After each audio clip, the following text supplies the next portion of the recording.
Please remain standing for a moment of silent prayer and meditation. Please be seated.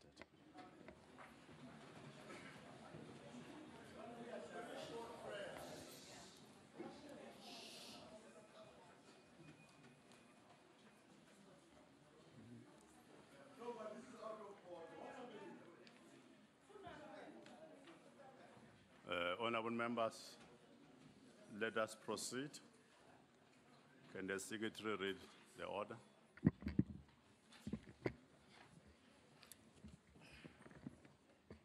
Debate on vote number 3, Communications Appropriation Bill. The Honorable Minister, take the platform.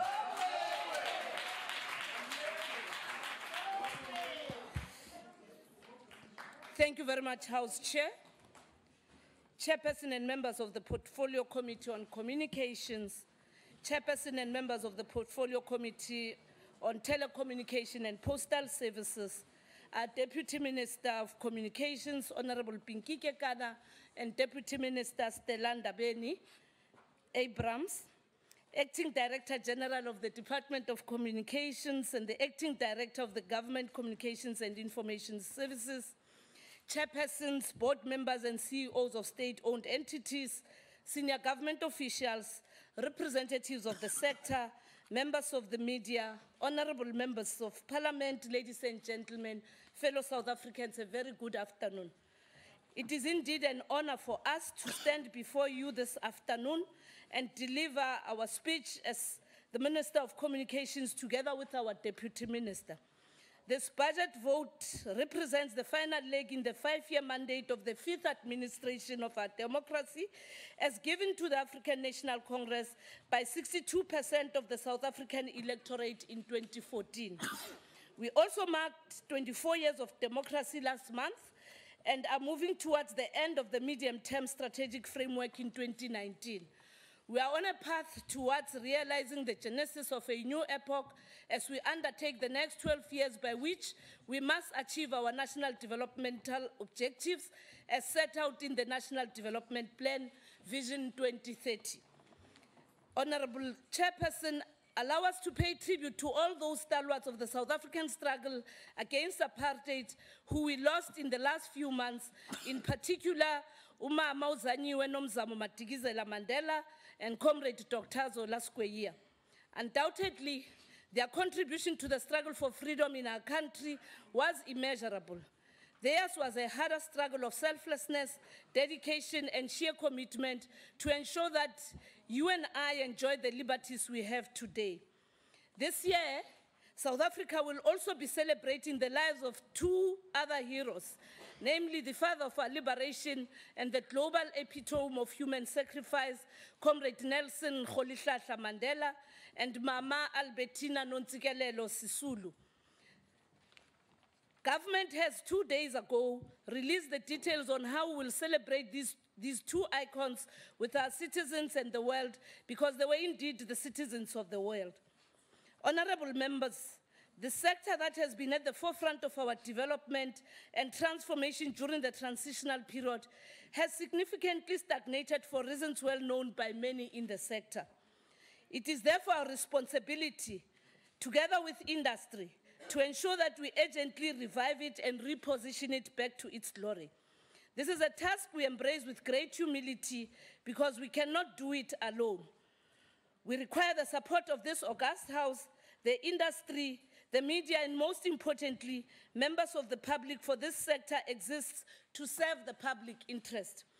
We need to digitize our country's communications, broadcast, information dissemination, and state-owned entities in order to connect a critical link of empowerment and information between South Africa and progressive parts of the world that are leading major industries of the 4th Industrial Revolution. When we consider the future of the global economy and try to position our country, South Africa, as a strong competitor, we have to use a picture that has not been formulated yet. The World Economic Forum estimates that 65% of children entering primary school today will ultimately end up working in completely new job types that don't yet exist. And indeed, as South Africa, a country, we are at our own moment of opportunity. Honorable members and colleagues, ours is only a transitional task, given that in no less than a year, the mandate of our current administration shall expire and the electorate shall go to the polls to elect a new administration. Our priorities and the commitments we make in this budget vote are modest, realistic, and seek to build a strong foundation on which the next administration can deliver and take the industry forward to meet the urgent demands of the fourth industrial revolution and the completion of the mandate as bestowed upon this administration for the last 5 years. The communications sector is, however, critical for the realization of much of our national interests and priorities. To achieve Vision 2030, it is through adequate and efficient communications infrastructure that will be able to succeed in delivering to the needs of our people. His Excellency President Cyril Ramaphosa has also emphasized our renewed focus on eradicating poverty and reducing unemployment as well as inequality. Our sector thus has a role to ensure that there is ease of doing business in South Africa and that there is inclusive growth within the sector for the benefit of new industries and economic rejuvenation. Our total budget for this financial year 2018-2019 is 1.5 billion. This represents a 36 million cut from the previous financial year. 61% of the budget comprises of transfers to the different entities, with GCIS receiving the biggest allocation to drive communication work, government accountability, awareness and promotion of government services and programs. Our priorities in the next following months will be on the 4 focus areas, namely creating a new vision for the broadcast sector, accelerating the migration from analog to digital, stabilizing our entities and the SABC, and improving organizational capacity. In delivering on these priorities, we do believe and we do know that we cannot do it alone. We require partnerships and collaboration with all stakeholders, including our communities in both urban and rural areas, young and old, women and men, the industry, non-governmental organizations, the academia, as well as institutions of higher learning. In particular, our continued relationship with the Department of Telecommunications and Postal Services is work in progress to ensure that we jointly drive the information and communication technology sector in a much more converged manner and avoid duplication in overlapping areas such as the regulatory oversight on the spectrum, on SMMEs development, as well as on international communications. And lastly, on the Envisaged Digital Revolution Commission, as announced by the President of the Republic earlier in February 2018 during his inaugural SONA. During the SONA of 2018, the President said, and I quote, "There are 57 million of us with different histories, languages, cultures, experiences, and interests," close quote.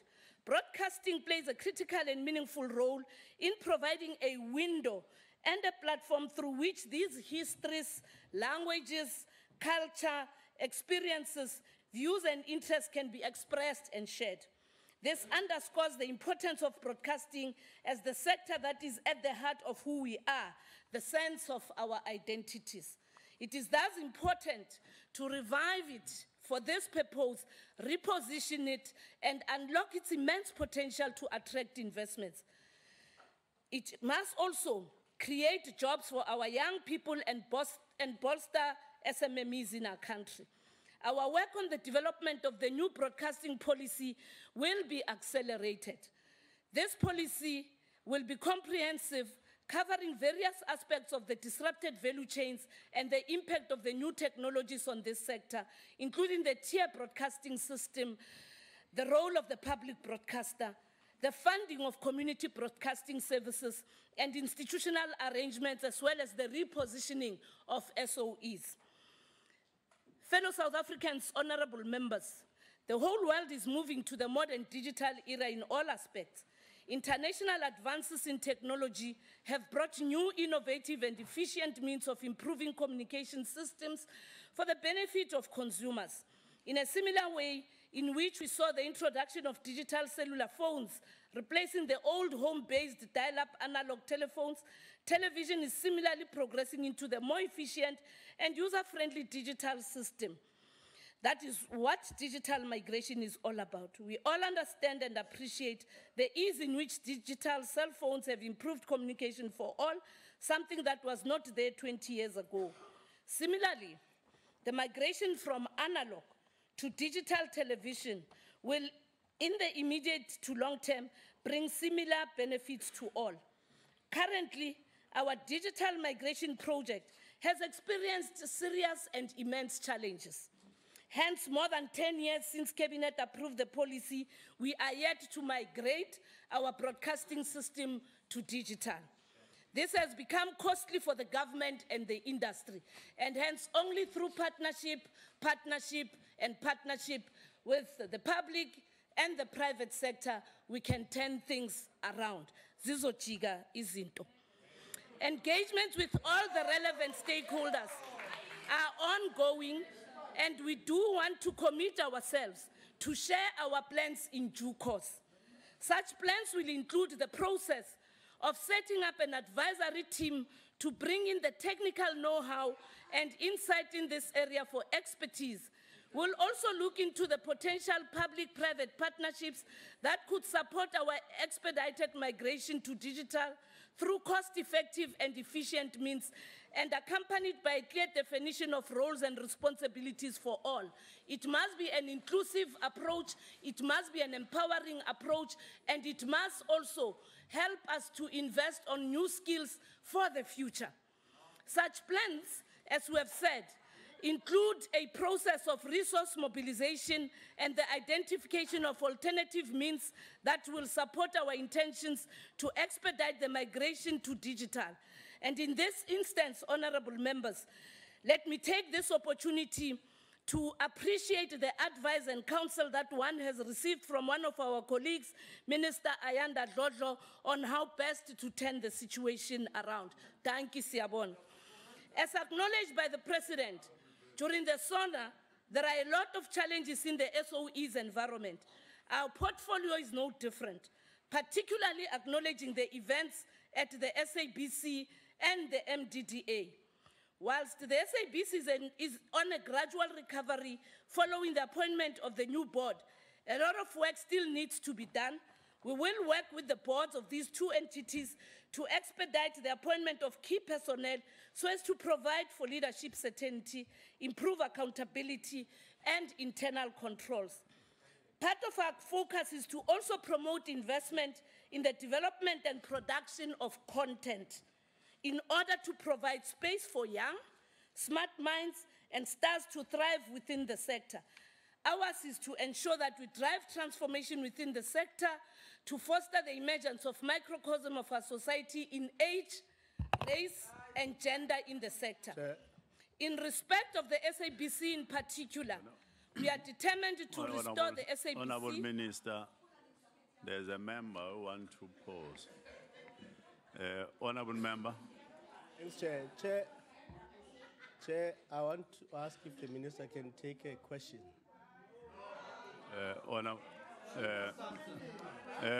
Honorable members,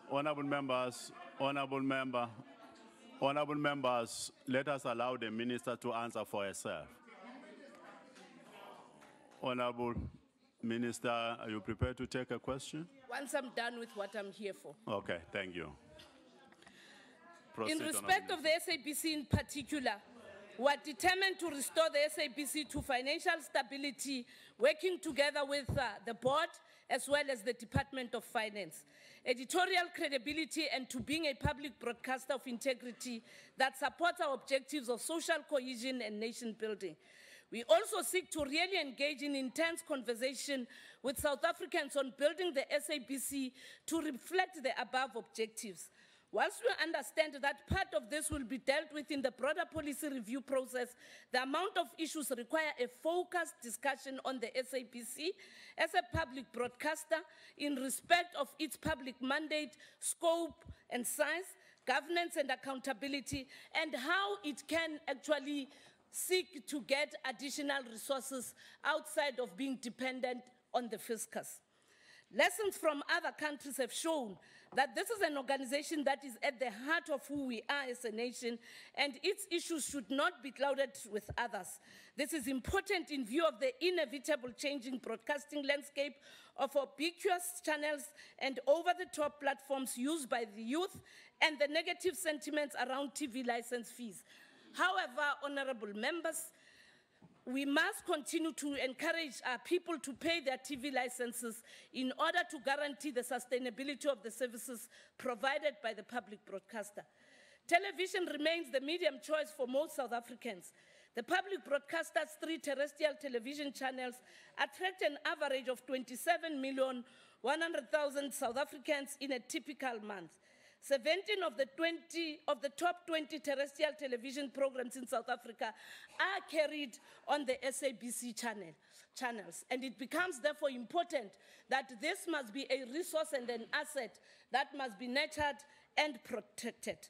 A significant number of South Africans still depend on radio as a source of information. The SABC provides services to South Africans in their preferred languages by way of its 18 radio stations. It is at the center of our broadcasting industry, and its challenges do not augur well for our nation-building project. Internally, as a department, we commit to beef up our monitoring and oversight unit to ensure that there is adequate capacity of men and women who know what their business is on a day-to-day basis. Functionality of the different forums, such as the Chief Executive Officers and Director General Forum, Policy, Strategic Planning, and the Chief Financial Officers Forum, will be resuscitated to ensure strategic alignment.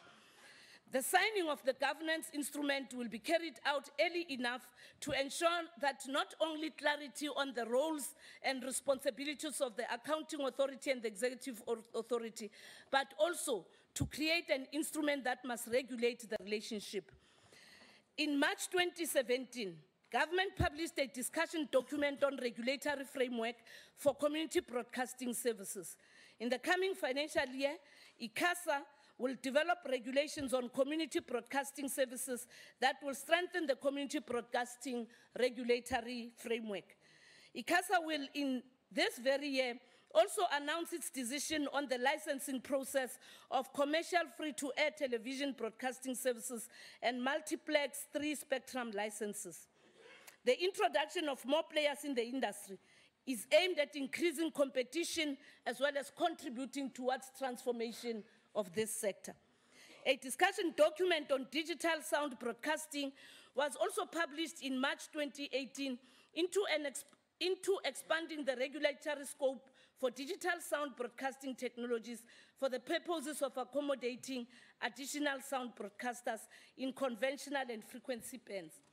As we prepare the sector and the environment for new platforms and increased spectrum, we are also cognizant of the need to protect our children from exposure to harmful content and to provide content advice to consumers. The Film and Publications Bill that is currently before the National Council of Provinces will go a long way in ensuring that our regulatory framework for online content is sufficient but also effective.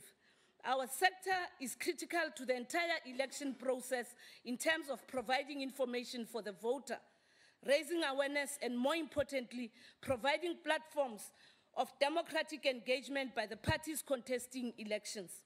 GCIS will assist government and the IEC in driving campaigns around voter education and voter registration, working together with Home Affairs in ensuring that citizens have correct documents and correct information, particularly our first-time voter.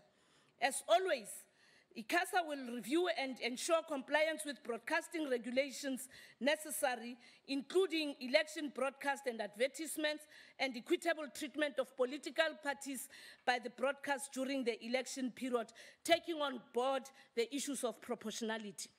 Community broadcasting will equally play a crucial role, and it is important that we all ensure that we are ready to inform and educate our communities. Given the high turnover of personnel in this sector, where in partnership with MDDA, ICASA, and other partners will conduct training for the sector on the rules of engagement. This is to familiarize them with the legislative and the regulatory environment.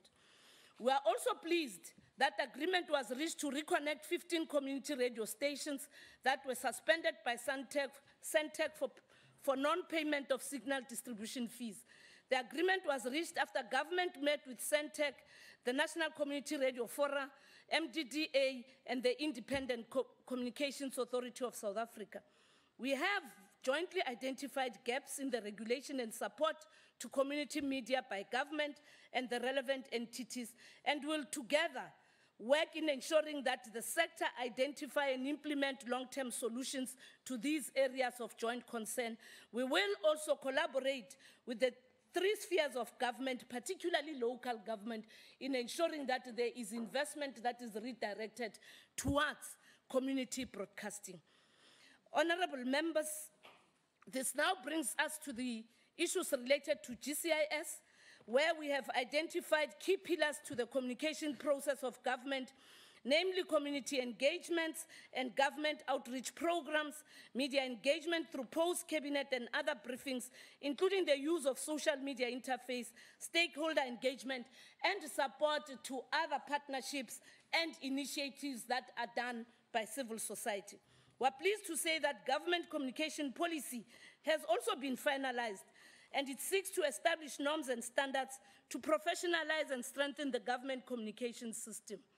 We also are happy to announce that Brand SA will continue providing critical support to government in promoting our country as an investment destination. It will be done together with the team that has been appointed by His Excellency the President to further bolster the commendable work that has already been initiated in this regard, and that of the Special Envoys in presenting South Africa as a lucrative investment destination. We are, as such, looking forward to the upcoming BRICS Summit, and through the SABC and Brand SA, as well as GCIS, will be undertaking a comprehensive communications approach to positively market our country both locally and internationally, and to be the primary source of coverage and news for the summit of our people and the international audience. In conclusion, honorable members, our response to some of the challenges referred to above builds on policies we have consistently pursued as government over the past decades, building a communication sector that is vibrant and sustainable to drive economic development, create jobs, and empower our people. Turning the SABC to become a jewel of our country that would also be in a position to adapt to the realities of the public broadcasting throughout the world. We are geared to reassert the Department of Communication as the responsible arm of government for policy development and implementation, for regulation and oversight within the sector. Whilst we appreciate and promote the independence of the sector and associated freedoms, we are also cognizant of the need to ensure accountability and transparency by all, as well as promoting partnerships. In Sesotho bari sidikwa ke ntjapedi ha se thata, ngesizulu bathi izandla ziyagezana, and therefore it is precisely through that we do believe that turning the communication sector requires the participation and a positive relationship between the industry, the institutions, and government, but most importantly, a positive mind coming from government with an intention to make sure that we are all inclusive, we learn from the best, we claim the glory after everybody has made government to look good. We are guided by the National Development Plan that articulates that by 2030, South Africa's rural communities should have greater opportunities to participate fully in the economy, as well as in the political life of our country. Furthermore, the NDP stipulates that South Africa needs to build a much more equitable society where opportunity is not defined by race, gender, class, Honorable Minister, please conclude. And in conclusion, I want to take this opportunity and thank members of the Portfolio Committee, the Deputy Minister, and the entire sector for embracing some of us who have come here to take South Africa forward through communication. Thank you, Nyabong. Thank you very much. Honorable Khawula. Thank you, Chair.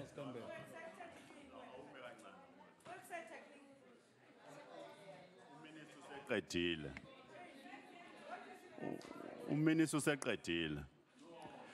Futhi Undertaking. no Just yima to kancane conclude. ingxaki yakho yima ngusisi. Ingxaki yakho wena uvela usukume nje ungazange ukhonjwe. Bophamisa isandla qala. And uminister useqedile akathathanga iquestion yakho. Asiqhubeke ke siye phambili mhlonishwa. Undertaking. Uzokhuluma nawe mawuthola ithuba. House Chair, I rise on point of order. There is what is called in Afrikaans a beloof te maak as skuld. She made a promise. She made a promise. She must fulfill it. No. Allow our member to put his question across.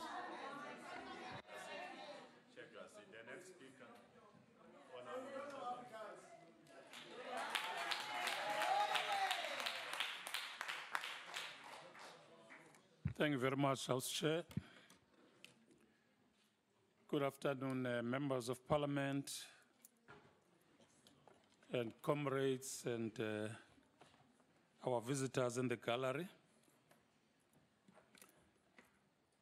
Chairperson, the BRRR, which is the budget review, debate on 2017 was delivered almost, or rather amidst a negative outlook of South Africa's economic growth. However, that did not deter us from achieving the country's goals of eliminating poverty and reducing inequality, and that we must continue to strive to ensure that service delivery is not compromised. More importantly, we must uphold processes put in place by the governing party to create a vibrant communications sector and continue to uphold and promote and engage an informed citizenry in order to ensure participation in the democratic processes. There is a direct correlation between ANC policy as a governing party and the mandate of the department and its entities, because the key policy positions of the ANC's 54th conference resolutions, as well as the manifesto, speaks directly to the key deliverables of the department and its entities, including upholding and expanding public broadcasting, using community media as a catalyst to promote public participation, as well as to ensuring that the communications sector is underpinned by innovation and technological invention. Chair, now in its 4th year, it is no more a debate as to the rationale for the existence of this department since the proclamation outlining its establishment. The department and its entities are tasked with communicating to South Africans and the rest of the world. This will not only ensure that we have an engaged and informed citizenry, but also yield great results on economic spin-off for the country, which will translate to the realization of the goals of the NDP. While there are anomalies in the manner in which the budget vote is structured, The consistent clean audit outcomes illustrate the department's commitment to key pillars of sustainability towards clean audits.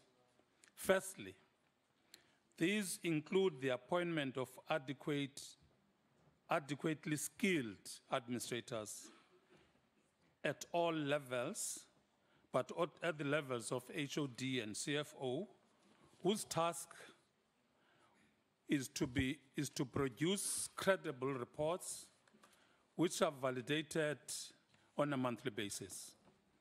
The second pillar is to the appointment of adequately experienced internal auditors and audit committees whose tasks is to review the credibility of information and objectivity, or objectively report to the leadership. Total expenditure, Honorable Chair, for the vote is expected to grow on average by 5.8% over the 2018 MTF.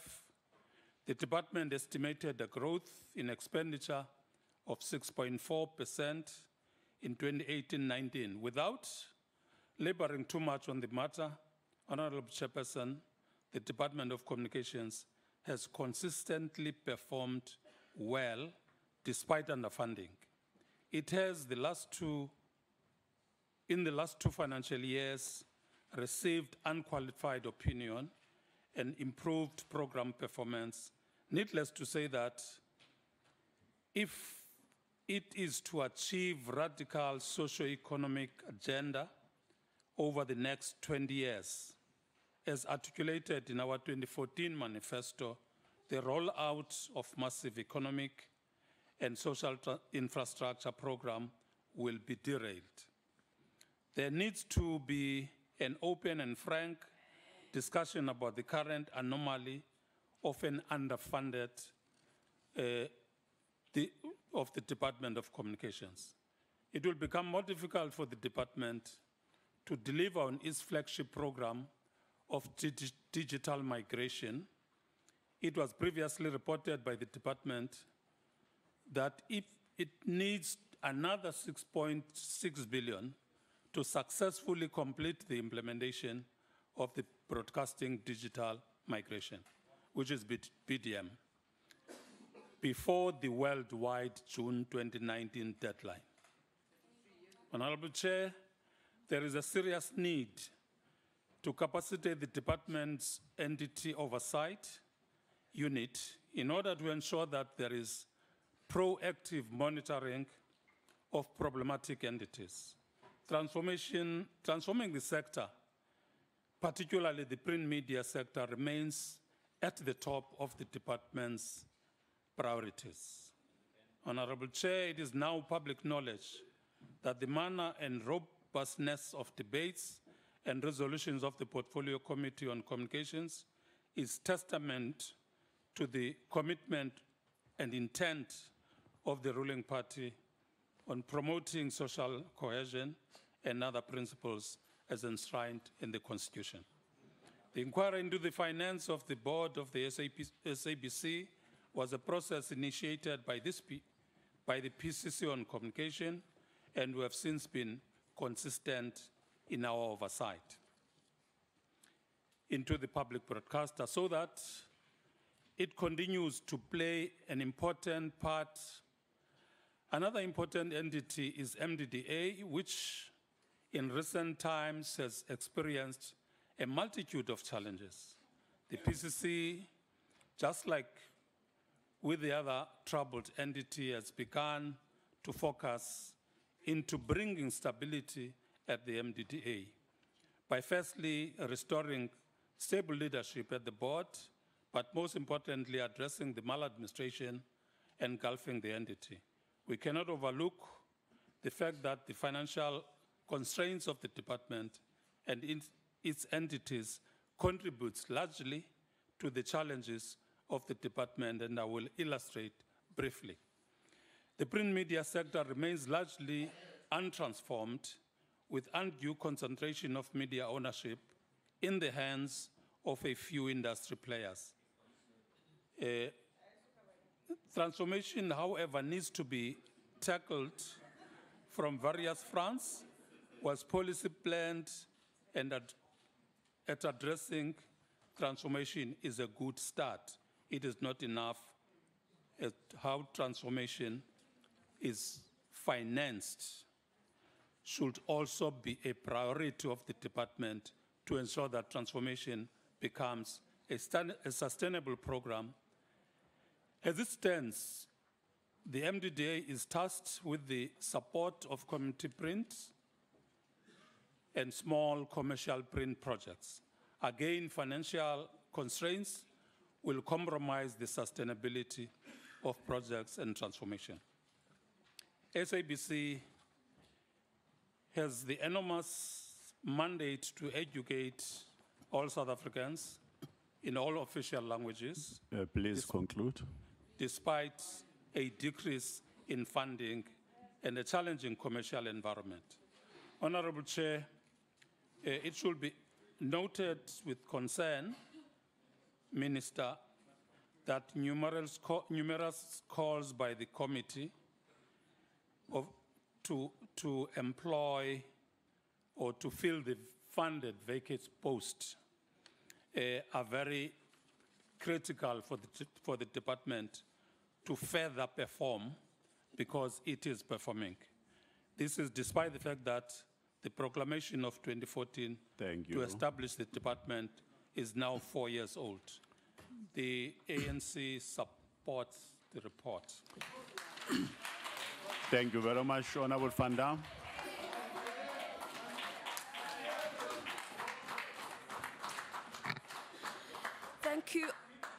Thank you, Honorable Chairperson. This year marks the fifth and final year of this fifth Parliament. As I look back on the work of the Communications Portfolio Committee, I see great improvement. Improvement that has been as a result of a commitment to the discharging of our duties as public representatives of this august House. I can proudly say that as South Africans from across political parties, we have done our best to conduct oversight over the Department of Communications. This is not to say that we have not disagreed along the way. We have, and we have done so often. However, what has always remained was our commitment to fixing the problems in this portfolio. I unfortunately cannot say the same for the members of the executive who have been in charge. The last 3 years have been an exercise of utter frustration. Today before us, we have the 4th Minister of Communications in 2 years, the 2nd in the space of 6 months, and the 10th since 2009. The constant reshuffling of ministers, here's a problem, it means that there's perpetual policy uncertainty and lack of continuity. It is quite clear that this department is one that is not of high priority for ANC presidents. And less of a priority is South Africa's broadcasting digital migration program. Only 77 million has been allocated for its rollout this year, whereas 6.6 billion is actually what is needed. The government needs to stop lying to the public and saying digital migration is coming. It is not coming.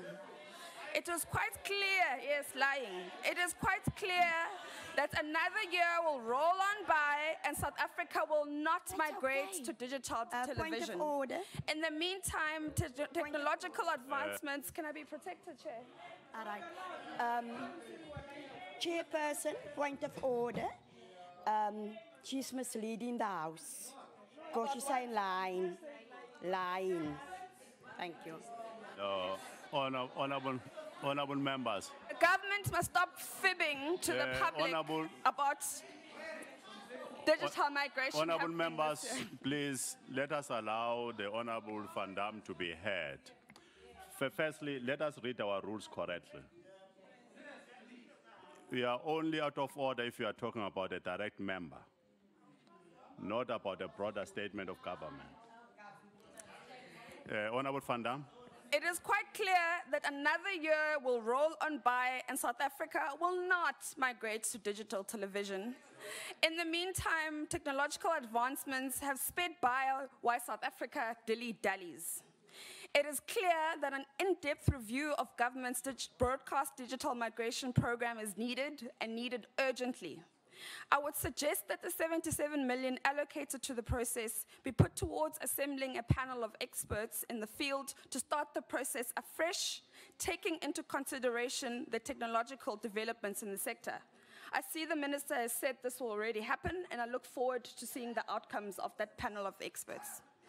It has also been a worry for some time that the department has held numerous public awareness campaigns to promote digital migration, a process it has known for some time will not happen. I was amazed to discover via reply to parliamentary question that 30.3 million has been spent on public awareness campaigns, which according to some attendees were sometimes nothing more than campaigns to promote the ANC. At each one of those public awareness campaigns, a whopping 2 million was spent on food alone. Interestingly, the amount spent by the department on travel and substances doubled in the lead up to the 2016 election when numerous of these public awareness campaigns took place. Van Dam, there's a member on your left-hand side. House Chair, can you Take please your seat protect for now. our member because we can't hear. I think in politics, if you can't take the heat, you are not supposed to be here. Honorable members, please, let us not waste time. Let us not waste time. Let us allow the member to be heard, then do that thing. Until there is some clear direction around digital migration, these awareness campaigns must be stopped and the money budgeted for them diverted towards the department's core mandate, which is to develop national communications policy. The lack of innovation and forward thinking in this department is embarrassing. To date, we have had no response from government regarding the protection of personal information online and the phenomenon of fake news which threatens our democracy. The EU, for example, has created a commission to propose measures to tackle fake news, including an EU-wide code of conduct of disinformation. This code is anticipated to include a series of aims to help tackle the spread of fake news, including ensuring transparency when displaying sponsored content, enabling third-party verification, clarifying how algorithms work, and introducing additional measures to identify and close fake accounts. The Department of Communication must look at international best practice in order to be at the front line to responding to communications, technological developments, and threats. Regulation must never lag behind technological developments.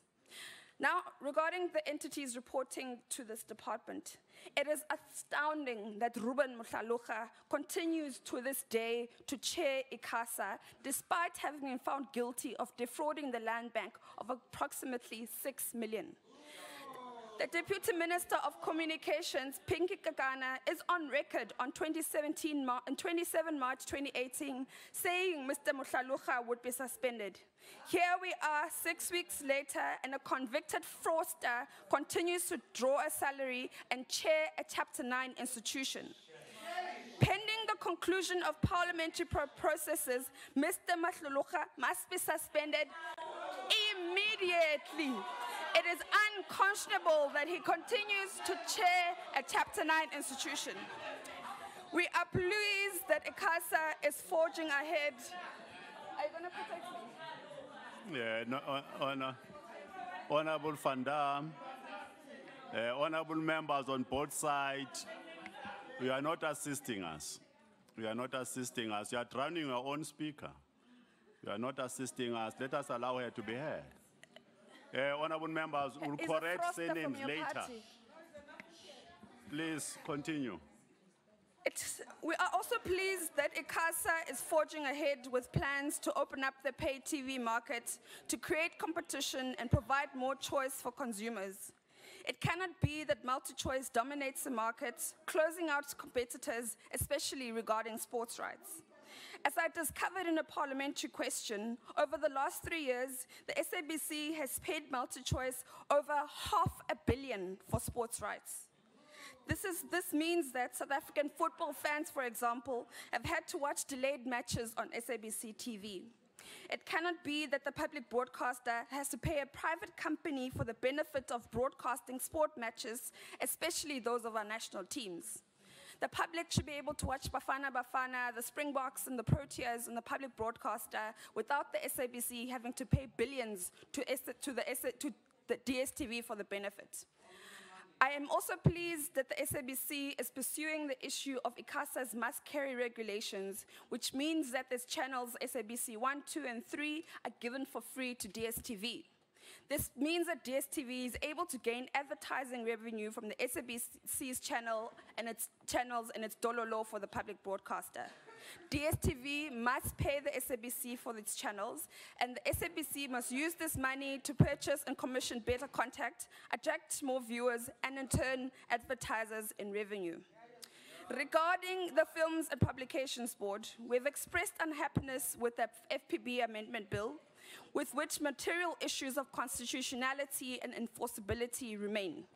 We hope the NCOP will be able to iron out these issues. Otherwise, if passed, the bill is likely to be subject to litigation. Chairperson, we have also expressed our unhappiness with the manner in which the dismissal of the former CEO of the FPB, Themba Wagashe, was handled by the board.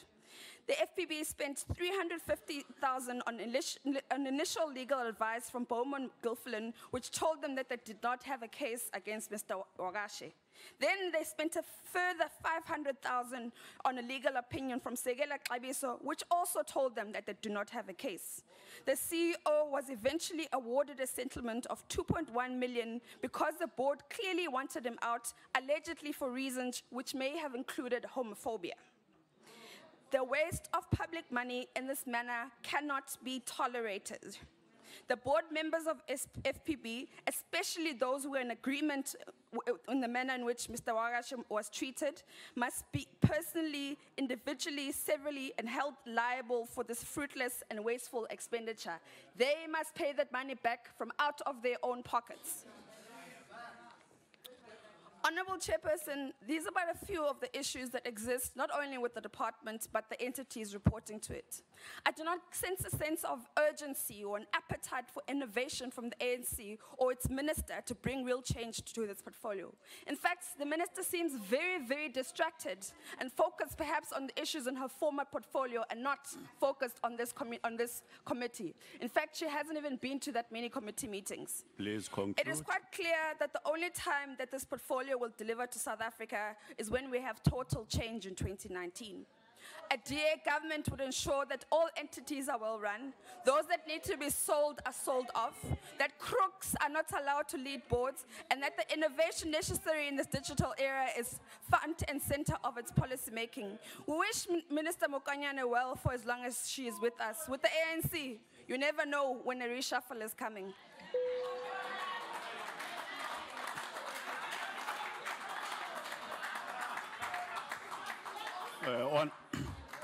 Thank you, Honorable Fa. Honorable,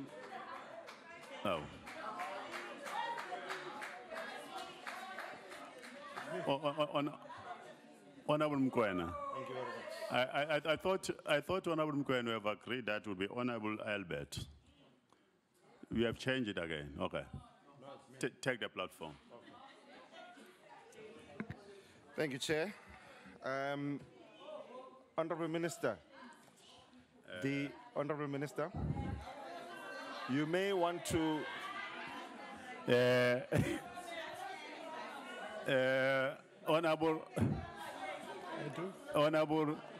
Honorable Smiya. No. Honorable Shengwa.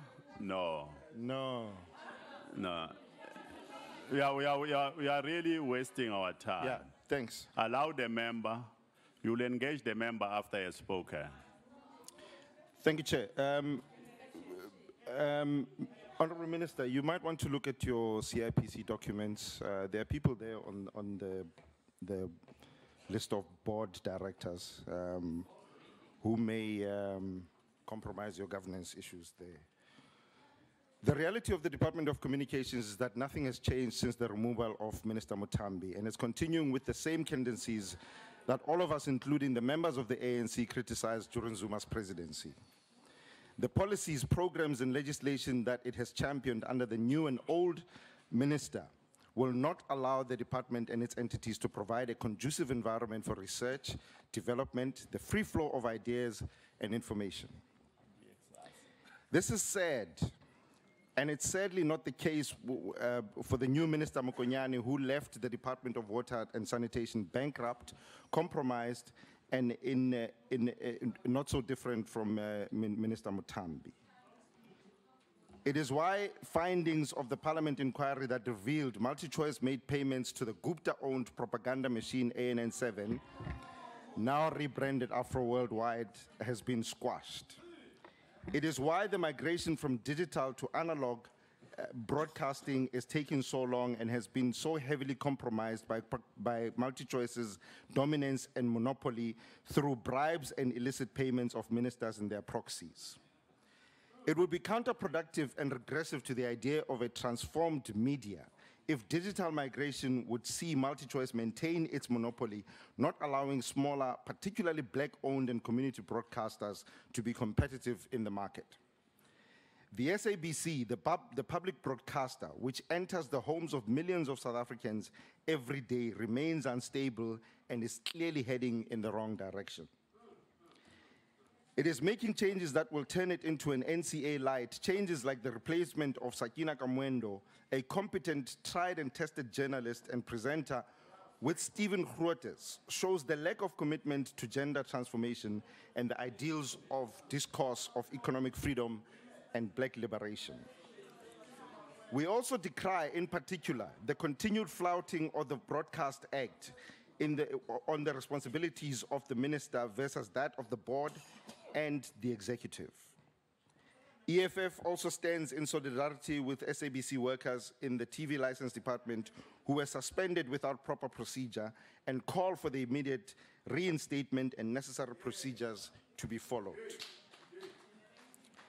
The MDDA is so dysfunctional that it has reached a point where we believe that it should be placed under administration in order to revive it. We must also mention that there were 36 recommendations made by the SABC inquiry. Not even half of them have been meted, and we feel that that is injustice to the growth of the organization. All of this, we have said, paints a true picture of the reality of the department and its entities in their entirety. And it is why we can never be expected to support the budget vote. Thank you very much.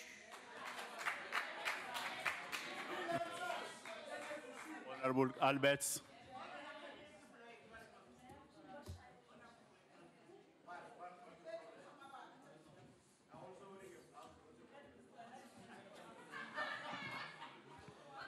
Chairperson, thank you for allowing me to speak a little bit earlier.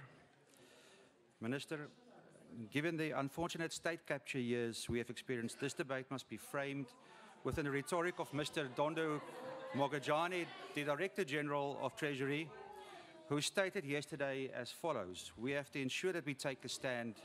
We are not a failed state, but we are on the verge of becoming a failed state, and we were party to that. This is a spectacular admission of guilt, and this department has seen its fair share of state capture. The SABC, for instance, had gone through many troubling times over the years, but the Hlaudi Motsoeneng regime was unprecedented in its theft of public resources, pro-ANC propaganda, mismanagement, and witch hunting of its own employees and journalists. We are indeed glad to see the new management trying to turn the ship around, but we have yet to see accountability from all those who was part of the destruction of an important public institution. While we do hear noises being made regarding financial accountability, it is disconcerting not to hear anything about the criminal prosecution of the individuals involved in the persecution of SABC journalists, especially the SABC 8.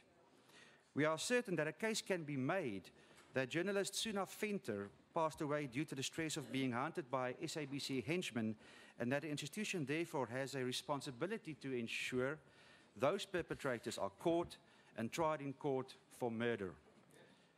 Nog 'n belangrike kwessie wat aandag verg is die film- en publikasiewysigingswetsontwerp se poging om die internet te reguleer onder die oënskynlike oogmerk om vrouens en kinders te beskerm.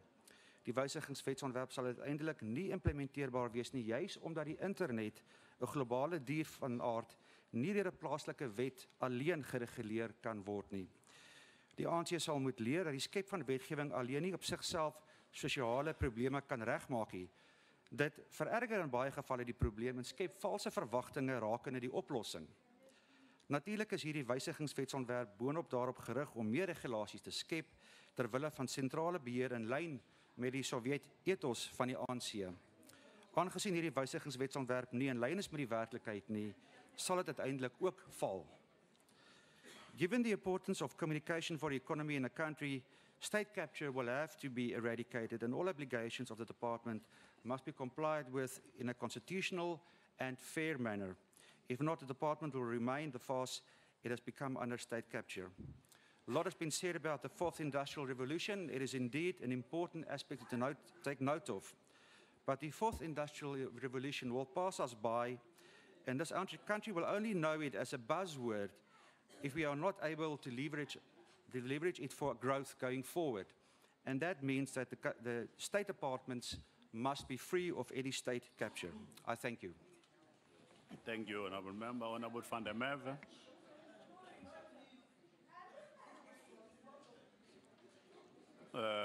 Honourable Deputy Minister.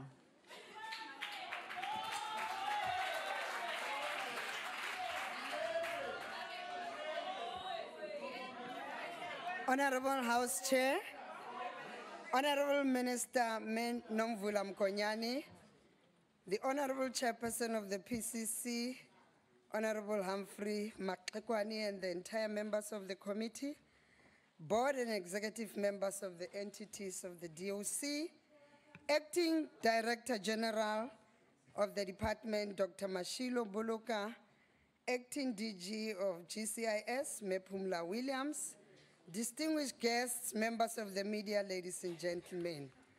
The month of May has significant importance in the history of the African continent and her people as we celebrate the Africa Month.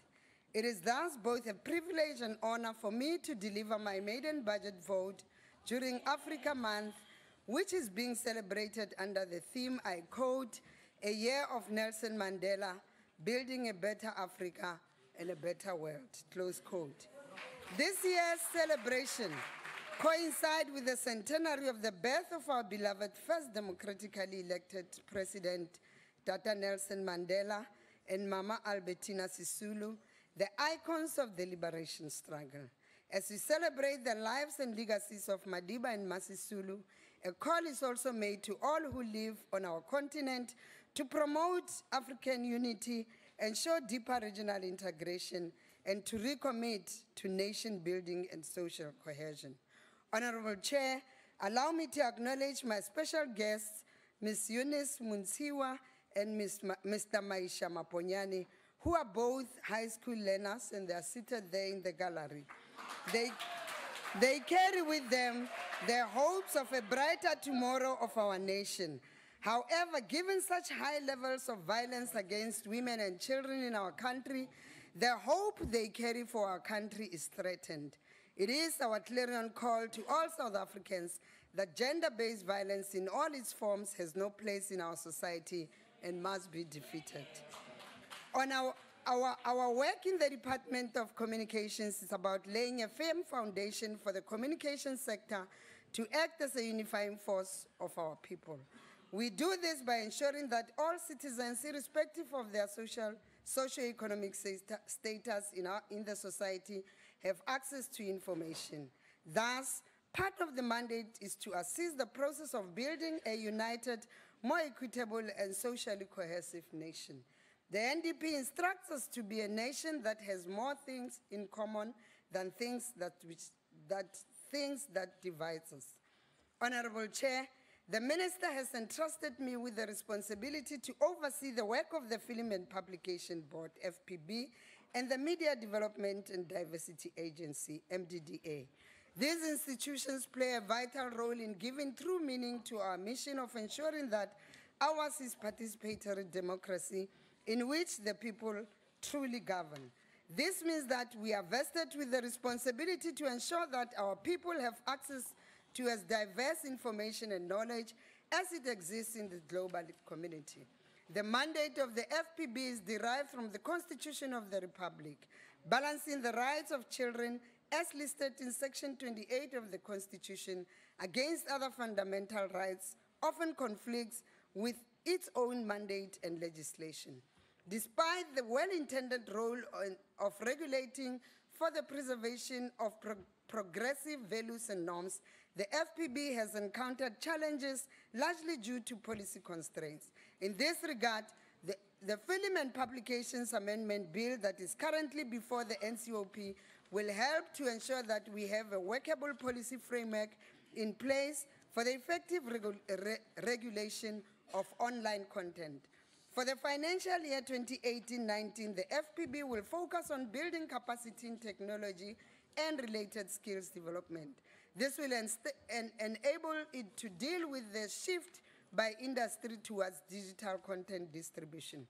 To improve the ease of doing business as instructed by the NDP, the FPB successfully launched a first-of-its-kind online content regulation, OCR system, in Africa. This system allows distributors to submit content online for classification from anywhere around the globe, which will improve turnaround time and service delivery.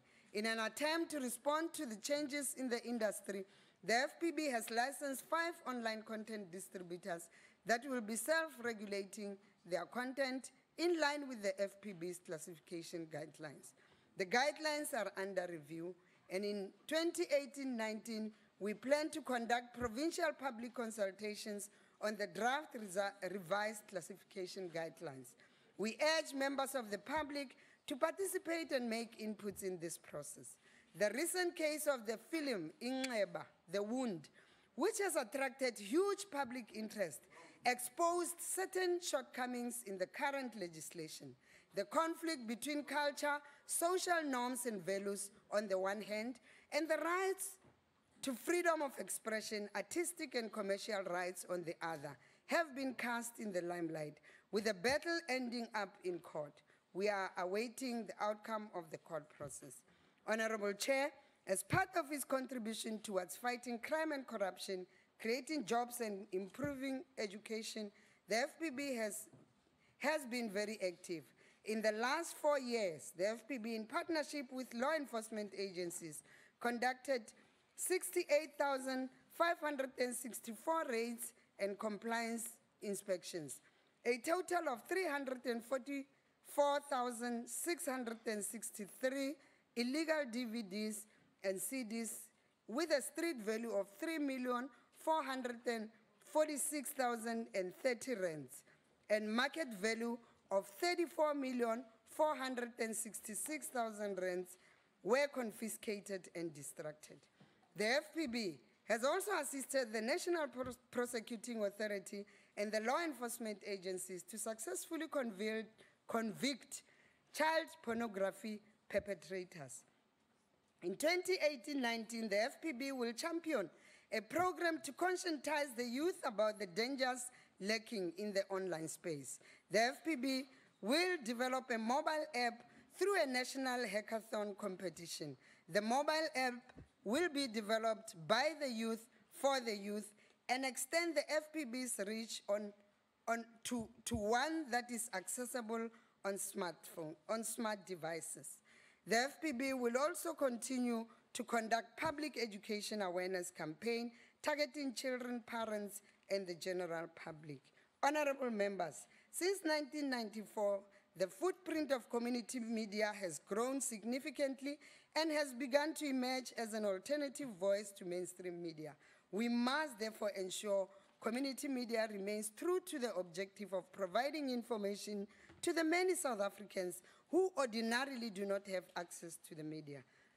Over the years, the community radio and print media sectors play an important role of being the training ground for the next generation of media practitioners and cultural workers. However, as we have come to learn in the numerous interactions we have had with this sector, numerous challenges remain, which poses a serious threat to the continued existence of these sectors. These, among others, relate to ownership and uncompetitive behavior by various mainstream media companies, red tape in government, which impact on revenue generation and therefore sustainability of community media platforms. Therefore, the imperative of the MDDA to intensify its support for community media sector can never be overstated. A study into the impact of the MDDA was commissioned and completed in December 2017. And it concluded that the MDDA has been able to carry out different aspects of its mandate to a greater or lesser degree, and that political parties, government and stakeholder groups saw the need to build a thriving community and small commercial sector. Through its grant, the MDDA has channeled resources to the community and small commercial media sector, and in this way contributed towards the expansion of ownership and control as well as access to media to historically disadvantaged communities. This is evidenced in the burgeoning of both community and small commercial media, which is being published or broadcast in all indigenous languages. Community radio audiences reach an impressive 25% of South African audiences, and community print is read by about 25 million monthly readers. Of the 275 community broadcasting stations, the MDDA has funded just over half of that, which is 156 radio stations out of a total of 275. With regard to the print sector, the MDDA has supported some 85 titles with either startup capital or finances to strengthen pre-existing publications. Honorable Chair, the MDDA has also supported 4 TV stations. However, this media is expensive and the community TV sector is still in its infancy. I'm also extremely pleased that community radio and print now appears in a range of indigenous languages across all provinces and at local Honorable level. Minister, Chair. Minister, time is up. Chair, as I conclude, there can be no greater way. Please conclude. Chair? Please conclude. I agree, Honorable Chair. There can be no greater way of celebrating our icons, Nelson Mandela and May Albertina centenary, in the spirit of business unusual. The ANC support this budget. Thank you. Thank you very much.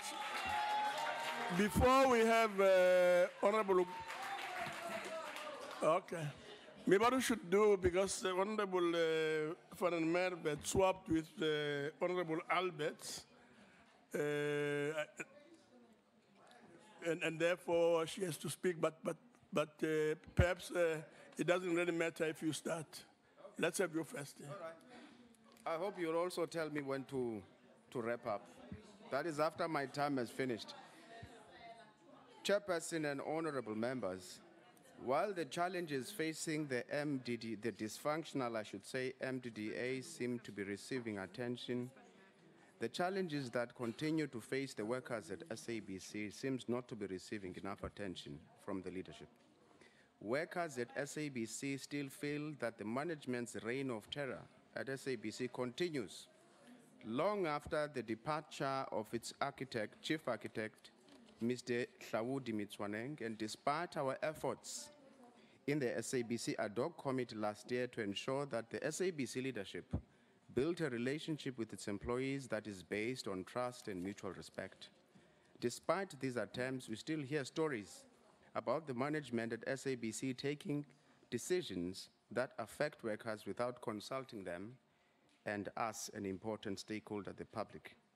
There are still stories, Minister, for instance, or cases where some of the journalists are told or ordered to include certain parties and leave others in news bulletins. For proof of the lack of consultation, one has to look no further than the recent unilateral changes made by the SABC management to the current affairs programs at SAFM. I want to put this matter in perspective. For instance, when the SABC management took this decision, it reduced the current affairs hours on SAFM from 30 hours during the week to 10 hours, and from 5 hours on weekends to 2 hours, but with the same staff complement. The implications of this ill-considered decision are that you now have at the SAFM current affairs decision where up to 12 people working on a 1-hour show per day, they have to spend the rest of the day without work but are still paid full salaries. This means, again, SAFM right now you have approximately 30 people working on 32 hours worth of current affairs content per week. Shockingly, this inefficiency and wasteful expenditure occur at the time the cash-strapped SABC regularly goes to the National Treasury with a begging bowl for bailouts. Furthermore, we have been reliably informed of a number of cases where after having lost CCMA cases, the SABC management ignores CCMA awards. This disturbing trend seems to be taking root in government, as even in some of the entities that fall under the Department of Arts and Culture are guilty of the same thing, and it needs to be nipped in the bud. Minister, we agree with the committee's recommendation that ICASA should prioritize the issuing of regulations to parties for airtime for the 2019 elections. As failure to give this matter the agency deserves could lead to parties feeling that they could be marginalized.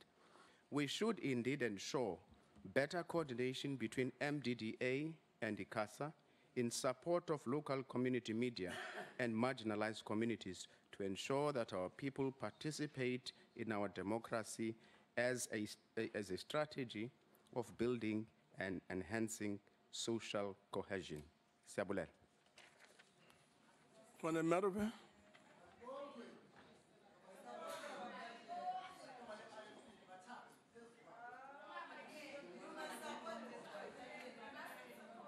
We'll see how it goes.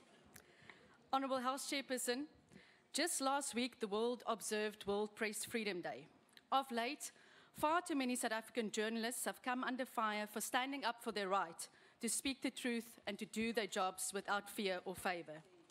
We commend South Africa's vibrant fourth estate, especially those from the public broadcaster who continue to do exceptional work in protecting our democracy and holding to account those who fail us. Chairperson, today Minister Mokonyane charted the way forward for this department. Before her, Minister Kubai Ngubane led the charge. Before her, Minister Dlodlo did so. And before her, it was the now notorious Minister Faith Mutambi. It goes without saying that such instability does not bode well for this department and its entities, and we ask the new minister to work swiftly to address the most urgent challenges, to fill critical vacancies, to tackle the governance crisis at the MDDA, and to ensure the employment of more people with disabilities. Honourable House Chairperson, ICASA remains a toothless regulator. It is truly unforgivable that 5 years after ICASA started its investigation into the cost to communicate, South Africa remains a country with some of the highest costs to communicate in Africa and the world. ICASA continues to act in the interests of big cell phone companies at the expense of our most vulnerable citizens. If our excessive high cost to communicate doesn't fall, then surely the leadership of ICASA must fall. But maybe nothing is happening at ICASA because Ruben Malalocha, an ANC cadre and a convicted fraudster, continues to lead ICASA, and maybe that's one of the reasons nothing is happening. We're also concerned with the ICASA state of readiness for the upcoming 2019 elections. There are always attempts by some politicians, especially those from the ruling party, to manipulate the public broadcaster for excessive free airtime. This is likely to happen again in the lead up to the 2019 elections. Regulations on airtime for political parties must therefore be urgently finalized. House Chairperson, before the bravery of the SABC 8 and the parliamentary inquiry into the SABC, the IFP called on South Africans not to pay their TV licenses. We did so because of the wholesale mismanagement and political manipulation of the public broadcaster at the behest of the ruling party. While the SABC is now moving in the right direction, it is far from healthy yet. Changes at SAFM were poorly handled. Autocratic managers still lurk in the corridors at Auckland Park. The SABC remains in financial ICU, and staff morale remains low. more focus is needed on the staff welfare at the SABC alongside the financial health of the broadcaster. The new broom, the new SABC board, although they've done exceptional work so far, is yet to sweep completely clean. Minister Mokonyane, as the ANC's main spin doctor-in-chief, putting you in charge of the SABC ahead of the make or break election for the ANC, where you might find yourself on this side of the House, was indeed a good move on behalf of your political superiors. But we hope in this era of the so-called new dawn, and as we move to the next election, you won't develop an appetite to turn the SABC into another state broadcaster once more. Finally, Minister Mokonyane, it would be remiss of me if I didn't mention your track record at the Department of Water and Sanitation. Under your leadership, that department was reduced to bankruptcy and is in complete chaos now. We sincerely hope that you will achieve the opposite at the Department of Communications. I thank you. Thank you very much, Honorable Madisha.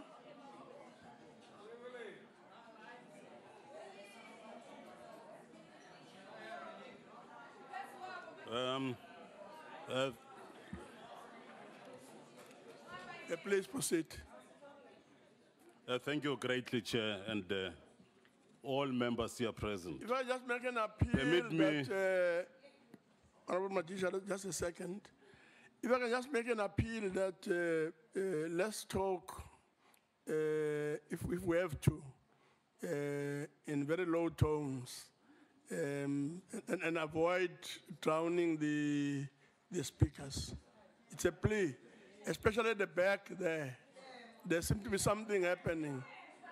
Yeah. Thank you very much. Please proceed. Sorry, Chairperson, just to say, you know, it's very difficult having so many members of the ANC on the opposition side of the House here. So I don't know if you want to make...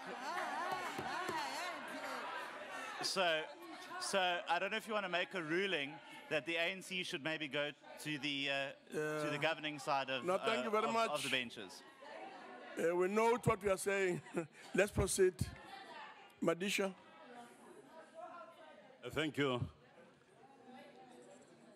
I was saying that permit me to welcome the new minister and the deputy into this department.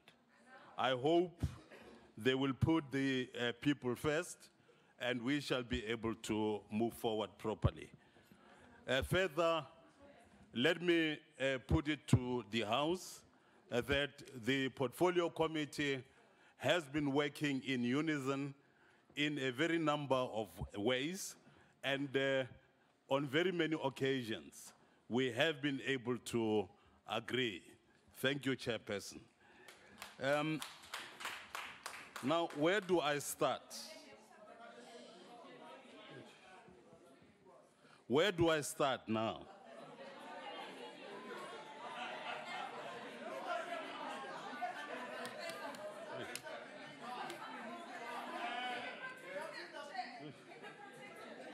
Please proceed. Order. No, please allow Honorable Madisha to proceed with his speech. Yeah, please proceed. My time, Permit me again to indicate that there are momentous challenges that the people of our country face. First, the national budget presented earlier this year, and which informs this budget vote, brought home the stark and tragic consequences of a decade of betrayal. And now government must begin the process of undoing the damage done to the state, the fiscus, and the economy by, amongst other means, implementing broad austerity measures, fiscal consolidation, and cutbacks on expenditure.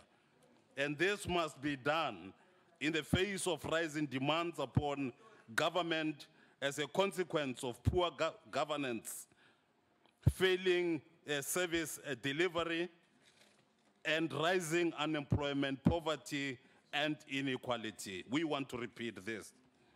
Instead of sunshine, we face a perfect storm with the ruling party at its center. Chairperson, the Department of Communication is a case in point. We witnessed how SABC was captured, its newsrooms and journalists intimidated, and how its resources were plundered to fund Mr. Zuma and the Gupta's propaganda in the form of ANN7 and the New Age.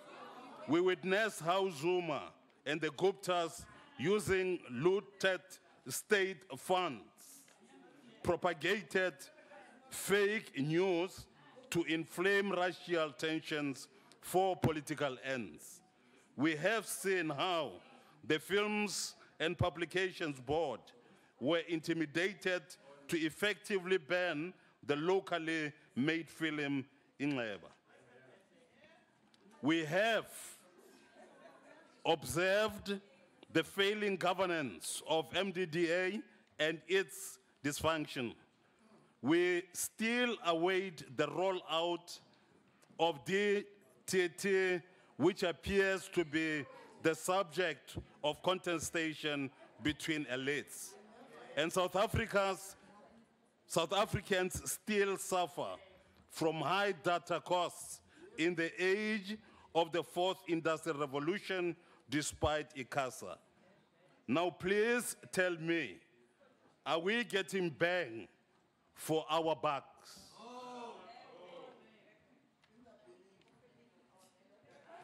Is our spend on communication creating an environment for the provision of inclusive communication services to all South Africans? Is our spending promoting socio-economic development and investment in the communications industry? Chairperson, COPE notes that due to bad governance, reckless fiscal management, and rampant corruption, the budget of the department now faces significant reductions over the medium term. That is why you actually are faced with momentous challenges. The amounts have been reduced, and you therefore cannot move properly. The time is to up. you, my chairperson and the committee, I am saying that we need to go to the board of SABC because there are problems there. Not only there, but then in other areas, so that we then can be able to remove the problems which are there. There are very serious problems. And the people of our country, the working class in particular, is going on. They are not satisfied. Time is up. Let us look into that. Thank you. Thank you very much. Thank you very much. We'll now proceed to Honorable Machoba.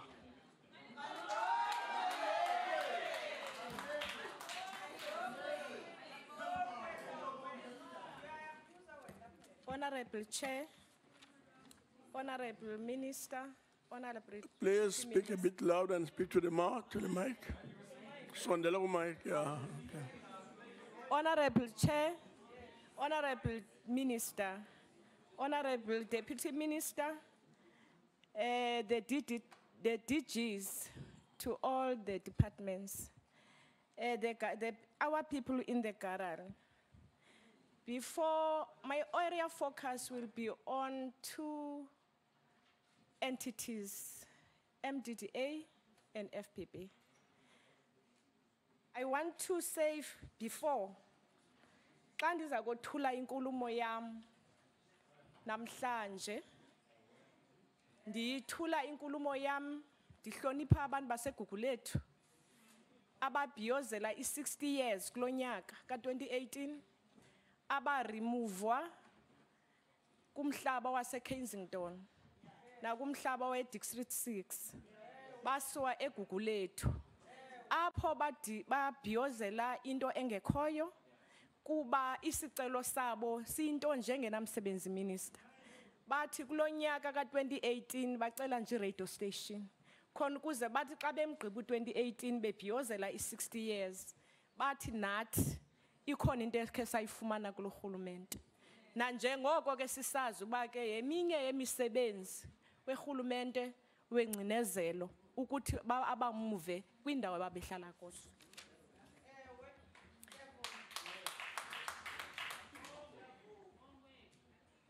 I want to tell you how these entities doing well.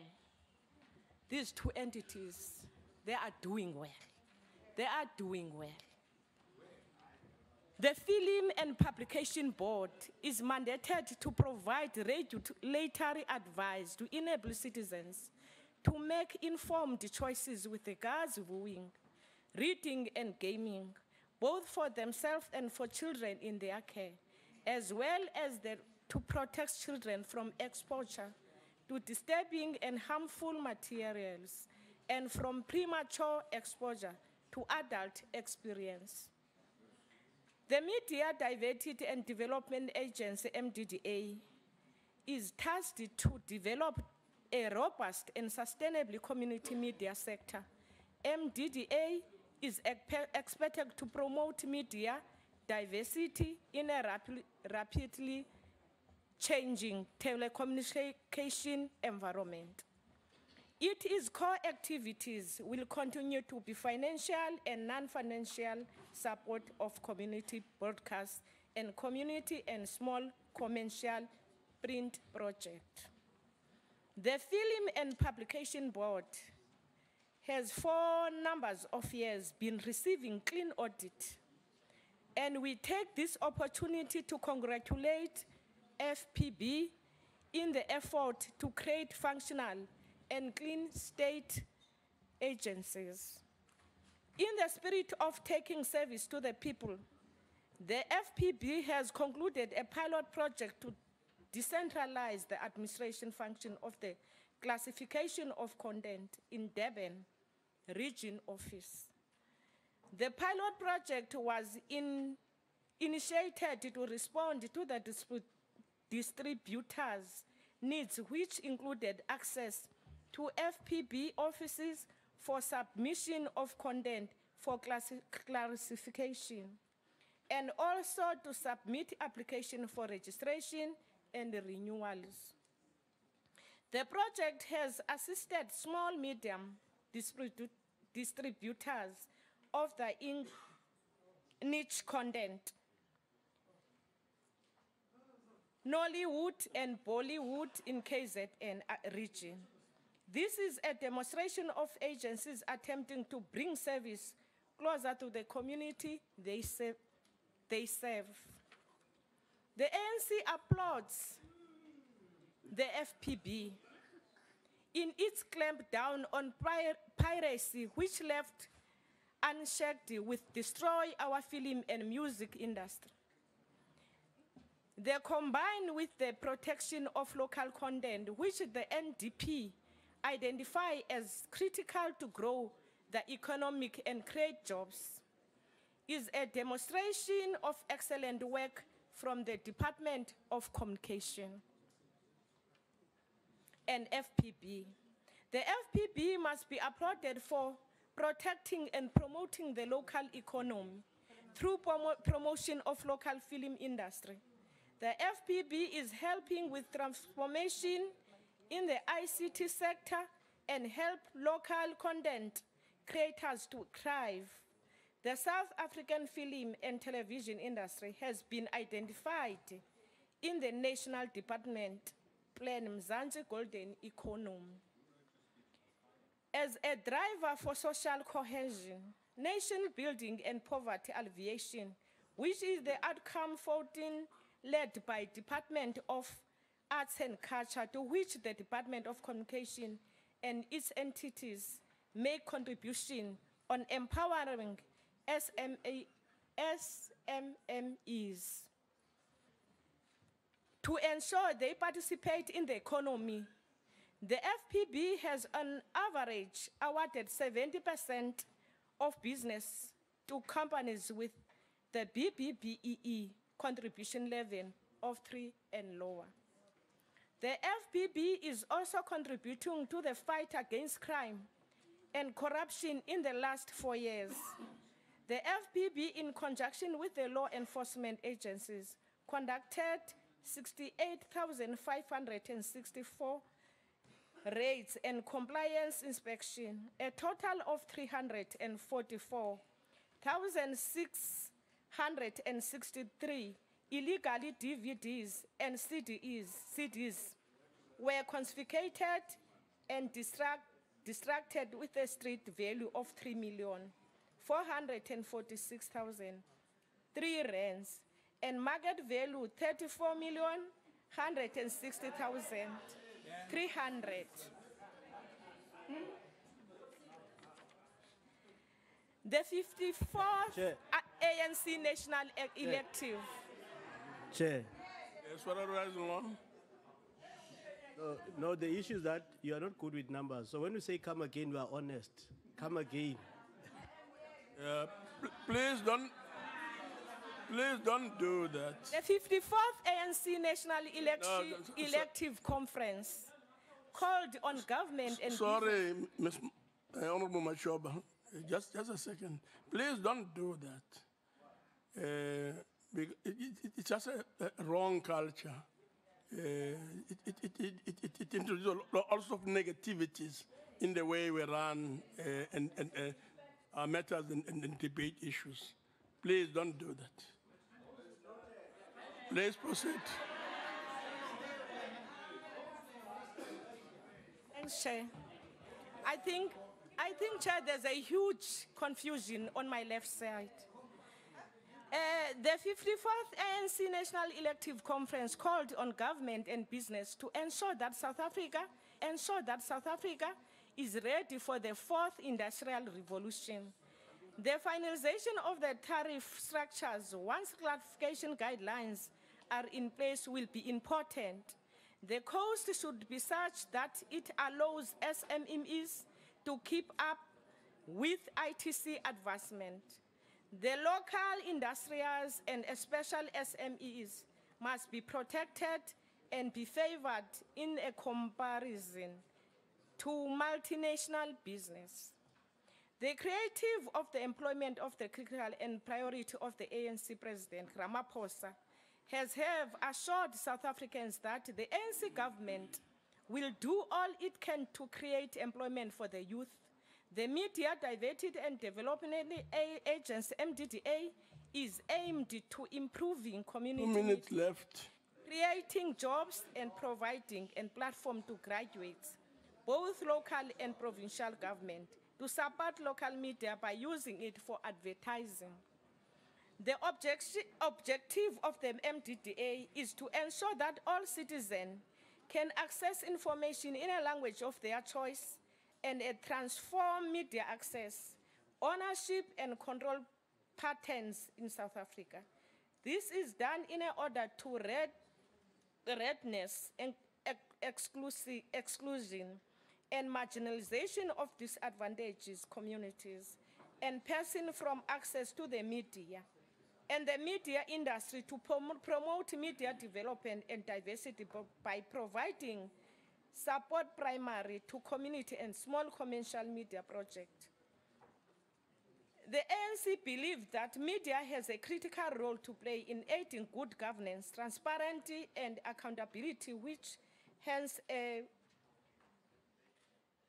pluralistic and free media sector. I did. Just carry on. The ANC believes that the media aiding good governance, transparency, and accountability, which hence a pluralistic and free media sector, is needed to ensure that all voices in society are heard. The 54th elective conference of the ANC concluded that the potential of the creative industries as a social transformation sector that provides jobs, drive economic growth, innovation, and allows many young people to make a living from their talent. The media... Time is expired.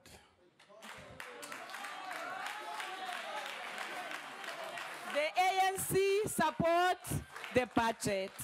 The ANC support the budget. Thank you very much. We now proceed to Honorable S.N. Swart.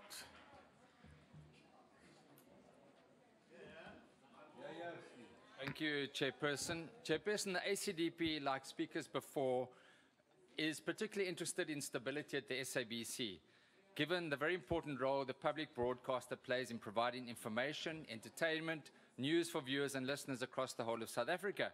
And it is for this reason that we participated in the ad hoc committee on the SABC.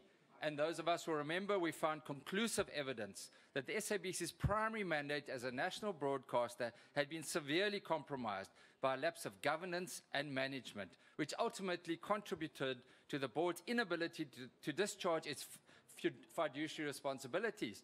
And we'll remember, after a lot of pressure, eventually the whole board resigned. And so we welcomed the appointment of the interim and permanent boards and have followed with interest the progress that is made in implementing the ad hoc committee's recommendations. From our side, we strongly suggested that the SIU should investigate those ongoing contracts, and so we are pleased that recently an updated report was given by the SIU into its investigations into, amongst others, the Lorna Vision 62 million rand contract and the MultiChoice 460 million rand contract. However, we are concerned that the SIU is not investigating the Gupta-related ANN7 contract. Now, the reason given is that the public protector had indicated that she would be investigating this issue as part 2 of its state capture investigation. It appears, however, that part 2 has not yet commenced and may be severely constrained and compromised due to capacity constraints at the PP's office. But we do, however, trust that the Zonda Commission will also investigate the ANN7 contracts. This is very important because as the evidence before the ad hoc committee was that the SABC came very close to being completely taken over and captured by the New Age media group. We are also concerned that the MPA apparently is reluctant to take the SIU's referral cases for criminal prosecutions. Now, we share the view that the committee members expressed that individuals who looted public institutions should not be allowed to resign or be dismissed without further action being taken. In addition, the ACDP recommends that those board members who recklessly breach their fiduciary duties be declared delinquent directors in terms of Section 162 of the Companies Act. This will act as a deterrent and prevent such former directors from moving from one SOE to the next and causing further damage. It is also important that the committee ensures, as part of its oversight, that all the recommendations of the ad hoc committee are fully implemented. One aspect relates to the urgent refunding of the SABC, the funding model, particularly given the financial constraints facing the SABC, which are aggravated, we understand, by a possible 1.2 billion rand fine by the Competition Commission Tribunal, and this obviously needs urgent attention. And so whilst we welcome the steps that have been taken to stabilize the SABC, we are concerned that there appeared to be what was then raised as an environment that has fear and intimidation. And we understand that that is ongoing, and today I even heard that there are enforcers, you remember Mr. Sladi Motsoneng's enforcers, that are still around. We are concerned about that, and that needs urgent attention. We would urge any staff member to report that to the police, to board members, and if that doesn't help, come to us as Parliament. Let us not forget that a heavy price was paid in eradicating the rot at the SABC. One of the SABC 8 journalists, Suna Venter, died in June last year as a direct result of the stress induced by continued intimidation, victimization, and death threats. We cannot fail her and other journalists who have taken a stand to ensure an independent and professional public broadcaster. I thank you. My time is up. I thank you. Thank you very much. The next speaker is N. Kaba.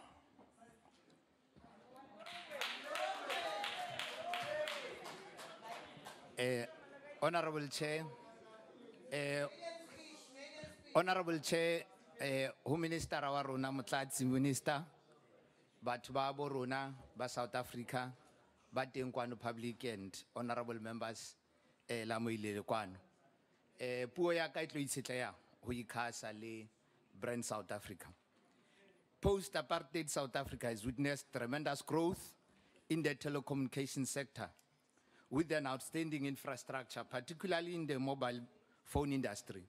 South Africa boasts 100% mobile penetration rate with a network that 99% digital and includes latest fixed line, wireless and satellite communications, making it the most developed communications networks in Africa. ANC government removed policies that hindered the development of cross-sector applications, services and business to enable sector-reflected integration of telecommunications with information technology. Broadcasting and signal distribution. The ANC government has ensured access to information and knowledge for South Africa. The 54th ANC National Conference resolved that there's a need to strengthen organs of state, including ICASA, to cope with the unprecedented changes due to fourth industrial revolution. The ANC further resolved that the local content industry development strategy should be introduced without delay, alongside the review of broadcasting policy in line with digital broadcasting plan. The ANC government is supporting emerging market players and adoption of relatively progressive policies. The Media Diversity and Development Amendment Bill, in line with ANC resolutions, will improve the sustainability of community and small commercial media sector in South Africa.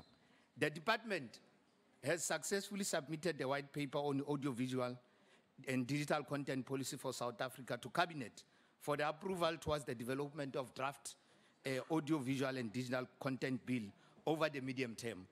The policy will provide enabling mechanism to facilitate ownership of audiovisual content, value chain previously disadvantaged communities and SMMEs.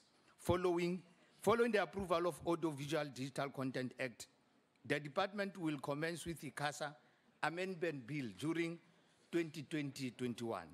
The ICASA Amendment Bill seeks to align the role of ICASA to respond to the digital environment, ensuring, for example, online services are adequately regulated. Like Honorable Van der Merwe was saying, there is no need for ICASA to exist.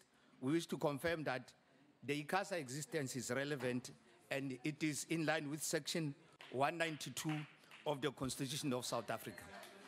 The ICASA also aims to increase competition in the telecommunications sector sorry, on a point of by order. reviewing the number of probability regulations are above over the medium term, which allows cell phone number putting for all telecommunications service users.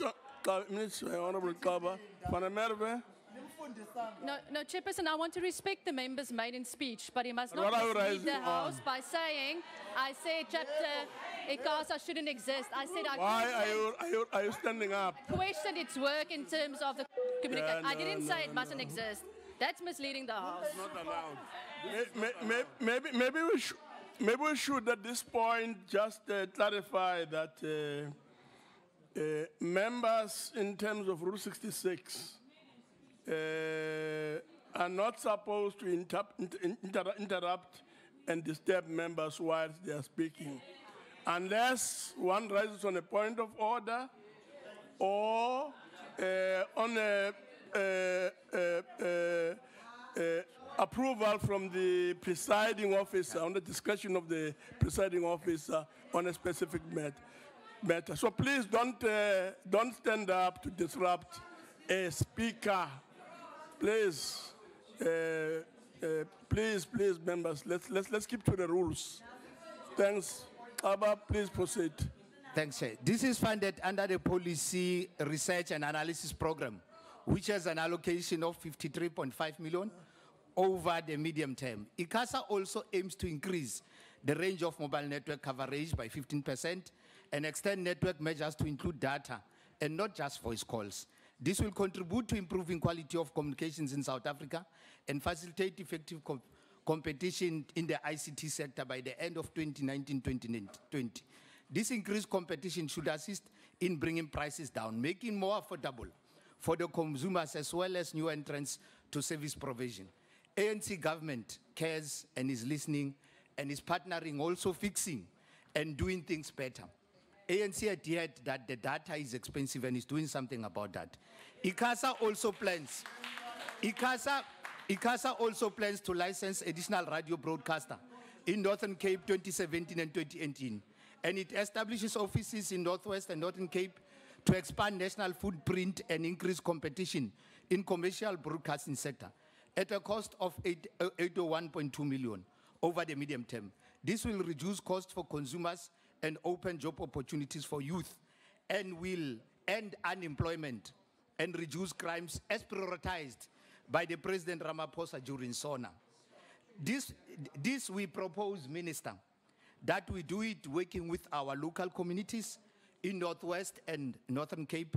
We consult with them, we inform with them, we give report with them, and we do feedbacks on the processes so that we take the processes in line with our communities. Added to this, Chair, it's the ICASA reading itself for 2019 elections. But as the Minister has said, now we are doing it hopefully in an advanced, better standard performance than other elections that we may have had. ICASA will be performing that way. Improved coordination with MDDA and ICASA in support of community media and radio. It is important. Also, ensuring that the waves people can listen better. Our commitment is that the regulation of broadcasting inside and outside the country is a serious matter, and government is attending to it.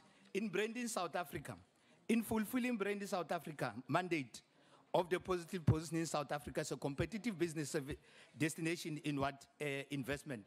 Brand South Africa, in partnership with the Department of Mineral Resources, planned and hosted a number of engagements at the 2017 mining Indaba. This included a media briefing and investment seminar and a business-to-business networking session with a view of linking South African companies seeking investment with potential investors. The forum, Branding South Africa, also worked with key government departments locally and abroad to position the country as a competitive destination in what investment to promote national development plan and active citizenship. Important partnership included Branding South Africa, collaboration with Department of Home Affairs to position South Africa to naturalize citizen. The DTI, and proudly South African, is holding 4th installment South African Premier Business Awards. Chair, I must also mention that during the debate on May 8, the President referred to the importance of us having to brand South Africa. He even cited an example with regard to the cap that he wore at the COSATU rally. It is important of us to brand our country abroad. And so, Chair, with that, the ANC support the vote. Thank you. Thank you very much. The next speaker is Sheikh, Honorable Sheikh.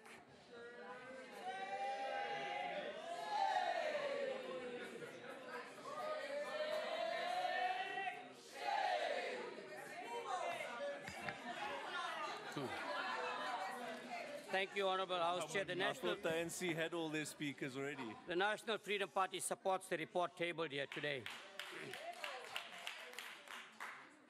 I don't know why you're saying what you're saying, because in your party, and that's where the minister must intervene, because you've got gagging orders against your leader. He can't say anything anymore. He can't utter the word. He can't utter the word black. He's got a problem. He's got to say white, white, white. Otherwise, he's got a problem. Number two, they've also gagged all their councillors in the city of Cape Town not to say a single word. They've tried to gag Patricia de Lille. They're getting their own medicine every day. They're ending up in court.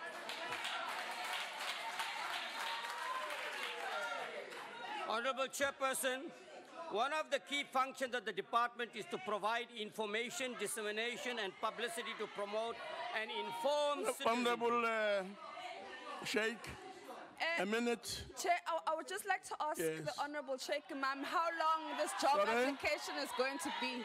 He's been begging for a job in the ANC for so long. They must give him a job. He's been begging and begging and begging. It's very, very sore, man. They must give him a job. Please give him a job. Honorable members, can I appeal for order? I couldn't even hear what was being said. Yeah. Why are you rising, member? Before you explain, but why are you rising? I would like to ask the member a question. Why he keeps applying for a job in the ANC? And for the ANC to take pity on him and hire him. It is so sad to see him sitting after sitting, begging for a job. Honorable Chairperson, on a point of order.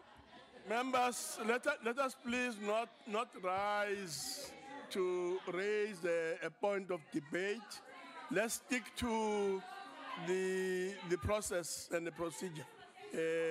We'll now allow Honorable Sheikh to proceed with his Thank speech. you, Honorable. Thank Please you, Honorable proceed. Chair. Point of order, Chair. It's only a matter Chairperson. of time when she'll be gagged as well. Like Lindiwe Mazibuko was gagged, Musi Maimane has been gagged, City of Cape Town being Point of gagged. order, It's a matter of time when she'll be gagged. Order. Sheikh, just a minute. Can I please point of make order, Chairperson. an appeal? We're not very far from finishing off this session. But can I make an appeal to all members? Chairperson. To maintain the level of debate, firstly, at where it should be, that to avoid interjections, and to do nothing that undermines the quality of the debate. Can I please make an appeal? Please sit down. Please sit. I have it's a plea. It's a plea. Please sit. Chairperson. I have a point of order. A point of order. Okay, let's hear what the point of order Chair, is. the Honourable Member Iman, I understand he's very emotional, but when he refers to an Honourable Member of the... What is the point of order?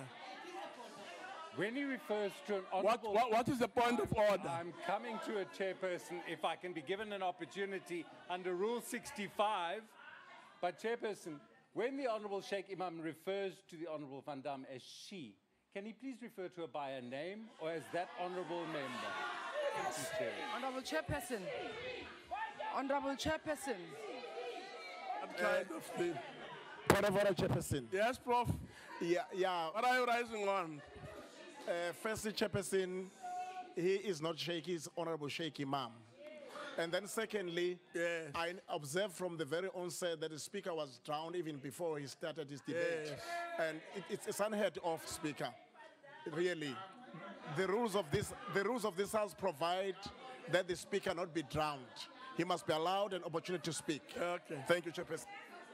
I'm sure members have heard all of that. Can you now please proceed? No, Thank you, Honourable Chairperson, House on a Chair. point of order.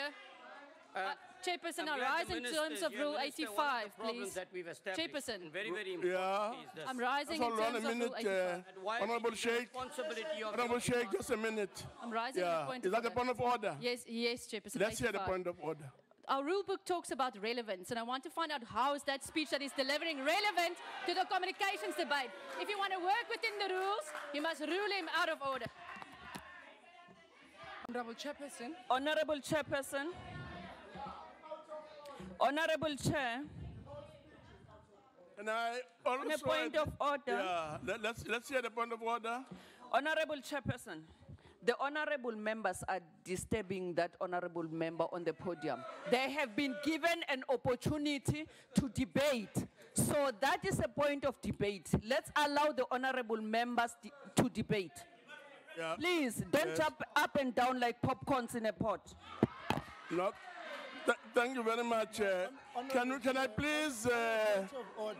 I please at this point ask the whips of political parties and all the relevant people who are supposed to assist to try and ensure that there's order in the house. I'm making an appeal. Honorable Chair. Let's start with Tandy first. Honorable Chair. Tandy. Rule She was the first to rise. Rule 69 does not allow a disorderly conduct by members. Members of the DA are contravening Rule 69. Can we please rule and not, especially Ufandam, let us not allow the DA to contravene the rules, especially Rule 69. So I suggest that the point of orders that have been taken by the DA should not be taken into consideration to allow the member to continue, I think. Yeah. Let's just make an observation that this thing is happening across political parties. And that we're at a point now where we really do need order so that we can proceed. I'm appealing to all of us to please cooperate and just ensure that the members given the opportunity to address the House. Honorable Sheikh, please proceed. Chair, on a point of Honorable order. House Chair. Chair, you had noted me. No. You noted me. No, I said I was going to start with Then I'm on a point of order, and I'm allowed yeah, to raise an order. what's the point of order? Chairperson, I'm rising on the point of order that when a point of order has been raised, you must make a ruling on it. Now, Honorable Van der Merwe rise on a point of order, and you did not make a ruling. Because, Chairperson, if you set into motion that precedent, you might as well not raise points of order if you're going to ignore us.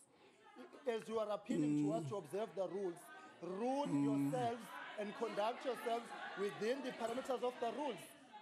No. Make a ruling on the point of order raised. No, Honorable Sangwa. She raised the question of relevance. You must make a ruling. Yes. Honorable Sangwa, no, you are not assisting us at all. The situation that we've had in the past few minutes is really that of members rising to raise points of debate and raising issues that attempt to contradict what the member is saying. May I please appeal to all of you to please allow Honorable Sheikh to continue with his speech. Sheikh Imam. Could you please do that? Thanks. Let's proceed. Thank you, Honorable House Chair. Minister was addressing the issue of the responsibilities of the department, and one of it is in terms of disseminating information to the public. And one thing the department is not doing is getting a message across to the masses in South Africa in terms of what South Africa is and government is doing for the people in this country. And what we hear with the media, who's in collusion with some of my colleagues on the left, what they do is this: they only report negatively in the media. You never hear them talking about the positive things that we are achieving in South Africa. And I'm hoping, Minister, that this is one of the issues that you're going to address. The other issue is, Minister, which we've discussed before, and that is the issue of the parliamentary channel, which most South Africans cannot afford to be on DSTV, and we need an assurance that you're going to take it away from there and put it onto an SABC channel so it's accessible to all our people, especially the poorest of the poor. My colleagues here can afford DSTV, so it's fine for them, but let's go to SABC. And, now, the other challenge we have, Honorable Chairperson, Minister, is the issue of the Facebook. It has very, very serious consequences of what we've identified and welcome. And I think this matter cannot be left unattended. We need to deal with this matter and deal with the matter appropriately. And this is where exactly my colleagues come in. Because what generally happens is this: they intervene, they intercept, and that is why they get all the information that they're able to get. They don't know what I'm talking about because they are corrupt. Anyway, Honorable Chairperson, Minister, what we need is for SABC to be run like a business. With the revenue that you generate, you must be able to be self-sustainable. Instead of us having government to bail out SABC and the department, let's run it like a business, not on the principle we must sell all these things, sell these entities and privatize it. We don't need to do that. If privately you can make money, so be it, you can be at government. It's not the intention of to make money, but just to be sustainable if we can actually do them.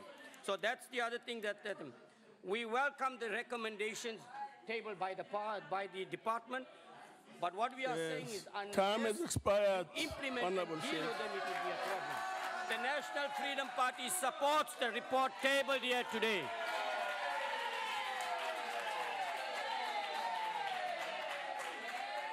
The next speaker is Honorable Van Dijk.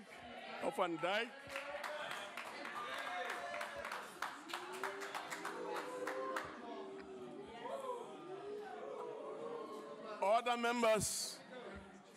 Please proceed. Honourable Chair, members of this House, the ANC should take full responsibility for events in North West, wherever and every other violent protest in South Africa.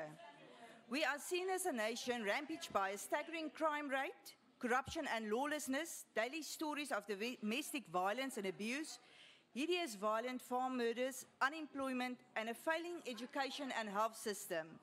Our Rainbow Nation's image has never been in such serious trouble. While the country is burning, our president travelled abroad to raise more money to put in the coffers of a government that thrives on corruption, bribery, and looting. An estimated 200 billion was allegedly siphoned from our country during Jacob Zuma's wasted decade. The Communications Department, and especially the SABC, has formed a part of this looting.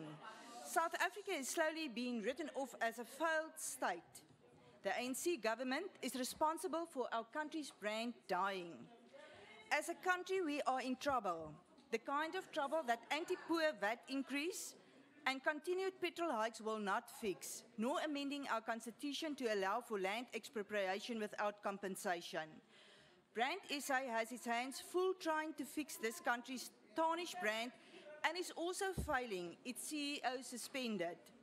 Brand SA chooses to spend a massive amount of taxpayers' money on offices abroad, offices in the same country or countries as our SA tourism offices.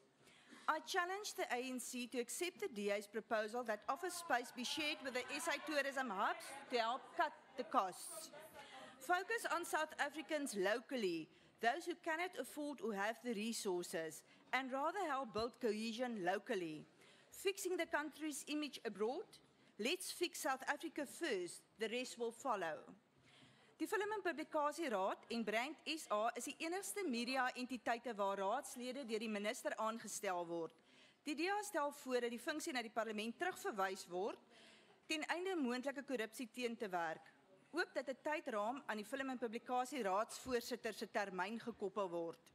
Die MDDA, wat reeds in 2003 onder ANC bewind geskep is, het 15 jaar later steeds geen werkbare befondsingsmodel nie. Slegs 2 posisies is sedert 2014 gevul, toe ek gefokus het op die negatiewe impak van vakante posisies op veral die senior vlak van media-entiteite. 9 senior posvlak posisies is steeds vakant. Die resultaat hiervan is dat MDDA slegs 33% van sy uitkomste bereik het vir die 2016-17 finansiële jaar. Vrugtelose en onreëlmatige uitgawes het gegroei tot amper 7 miljoen en tog is daar steeds bonusse betaal. The former chairperson of the MDDA board was caught out by the DA also acting as CEO and paying herself an astronomical amount for attending 72 meetings while only 8 board meetings are scheduled per year. Further, she knowingly allowed tender corruption under her watch. Cadre deployment is in the ANC's DNA, and one of the reasons the government is in shambles. This former MDDA chair is now promoted by the ANC as the advisor of the Gauteng MEC for Economic Development. The DA insists that she could not, or that she should not, be let off the hook, ANC connections or not. Centec has recently switched off 15 community radio stations. This is a clear reflection of no executive leadership and no proper communication between government media entities. Since 2014, the ANC government promised to support community media with a 30% share of government's advertising. This is still just a promise. The ANC rather does door-to-door canvassing with money allocated for digital migration, trying to convince the world that this is a cheaper option and further reaching than supporting community radios for this purpose. The DA will never support the ANC actions of abusing taxpayers' money for political gain. It's never about the people, but about staying in power. One thing the ANC is really good at is empty promises. The difference here is that the DA delivers. It is time to stop acting and take charge of our media entities. Stop the empty promises. Let us fix this country. Let us change our government. Let us vote DA. Baie dankie. Next speaker is Kalako. Honorable Kalako.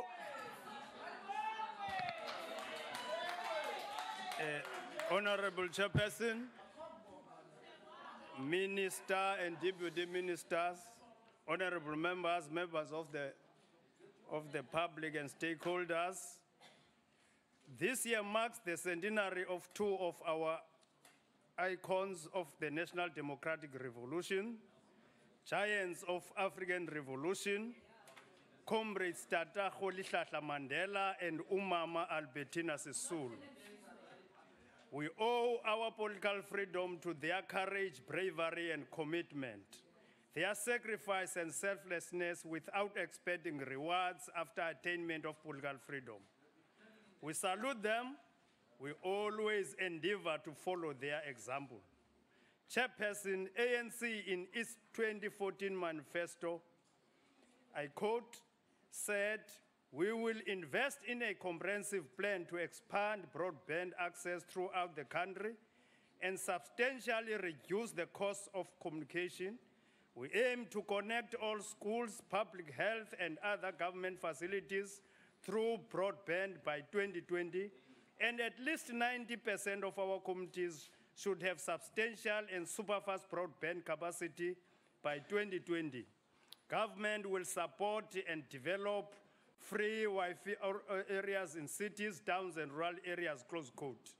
To realize the above, universal access through infrastructure rollout for DTT was achieved with government spending through SENDEC to a tune of more than 2.5 billion rands, excluding the cost for illumination, which currently is operational. Government should consider exploiting unsubsidized market through a commercial model of unlocking opportunities. The Department of Communication must quickly deal with challenges that are obstacles for digital migration. Among them is policy uncertainty. We recognize the changing landscape of ICT sector as a result of fast developments in technology. In addition, in this regard, commend the Department of Communication for its intervention through developing and consulting on the audiovisual and digital content strategy. This is necessary because the emergence of many players in the sector, which is encouraged as it brings competition. The worrying factor, Minister, is unfair competition that is enjoyed by global players because of the absence of policy and legislation. This will negatively affect broadcasters, both pay TV and free-to-air. Despite the fact that these global players take a big share of South Africa's advertising market, estimated at 4 billion rands, they do not pay taxes and VAT. They do not contribute to local content. They are unregulated and are not subjected to any licenses. Chairperson, while we appreciate the response of ICASA and Competition Commission on calls to reduce high prices of communicating, these issues must be speedily resolved. Lack of transformation in the ICT sector broadly is a challenge. ICT role players have failed to implement key empowerment targets to address inequality and the imbalances of the past. The sector is monopolistic and has experienced limited growth and development. Due to its monopolistic structure and high pricing model is exposing consumers to poor quality of service. It is in this regard that the ANC supports the public call that the reduction of data costs through regulatory interventions to ensure the public in general and government benefits.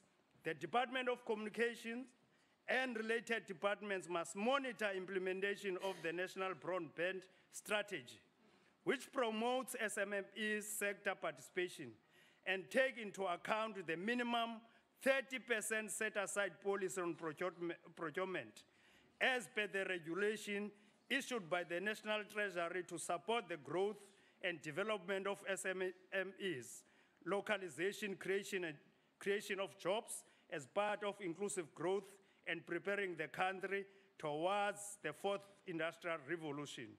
We as ANC encourage establishment of the fourth industrial revolution commission in order to develop strategies to respond to the technological advancements which may have negative consequences on workers in general.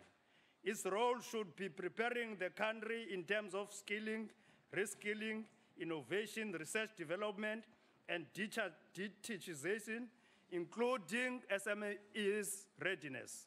It should also look into investment readiness, leveraging on new opportunities provided by new way of doing things. As ANC, we commend the DOC for obtaining unqualified audit without findings over 3 years. And its guidance to its entities, in particular GCIS and Brand South Africa. We know that ICASA, MTDA, and FPB have not improved over this period, and we urge the department to pay its attention to these entities, especially MTDA and FPB, who are bedeviled by governance and management challenges over some time now. The Department of Communications must pay special attention to SABC, must tackle challenges of governance and management in this entity. In the same period, over 3 years, SABC have performed badly, where it have been getting adverse audit outcomes without findings. We have seen improvements after the board was dissolved. The appointment of the interim board began the process of dealing with the leadership problems of the SABC at the level of executives. We can say with confidence that despite some persistent problems, the recently appointed board, which took over from interim board, have begun addressing many shortcomings in the SABC. The oversight unit of the DOC should pay special attention to its entities in order to make sure that they address areas that have been raised and highlighted by the Auditor General. These areas are usefulness of annual performance information and reliability of performance of information. Chair, I want just to correct two misrepresentation. On the issue of migration, the minister in this 2 minutes left. In this parliament have told us in the committee that it is not possible to reach the deadline in 2019 due to various factors. We were all in that committee, and these are all the factors we all know. We discussed with this department. More again, Chair, on the issue of Umhlaluka, the same committee started the process, took the decision for Umhlaluka to be removed, only to be stopped by the letter from the speaker, which was from the lawyers of Umhlaluka. So this is not, even the minister is binded by that same letter when it comes to suspension. The minister, in fact, did agree with us, including Pumzile was in that meeting, that on the suspension of Umhlaluka, Honorable Pumzile, so that is the matter which all are Honorable addressed. Galako, just a minute.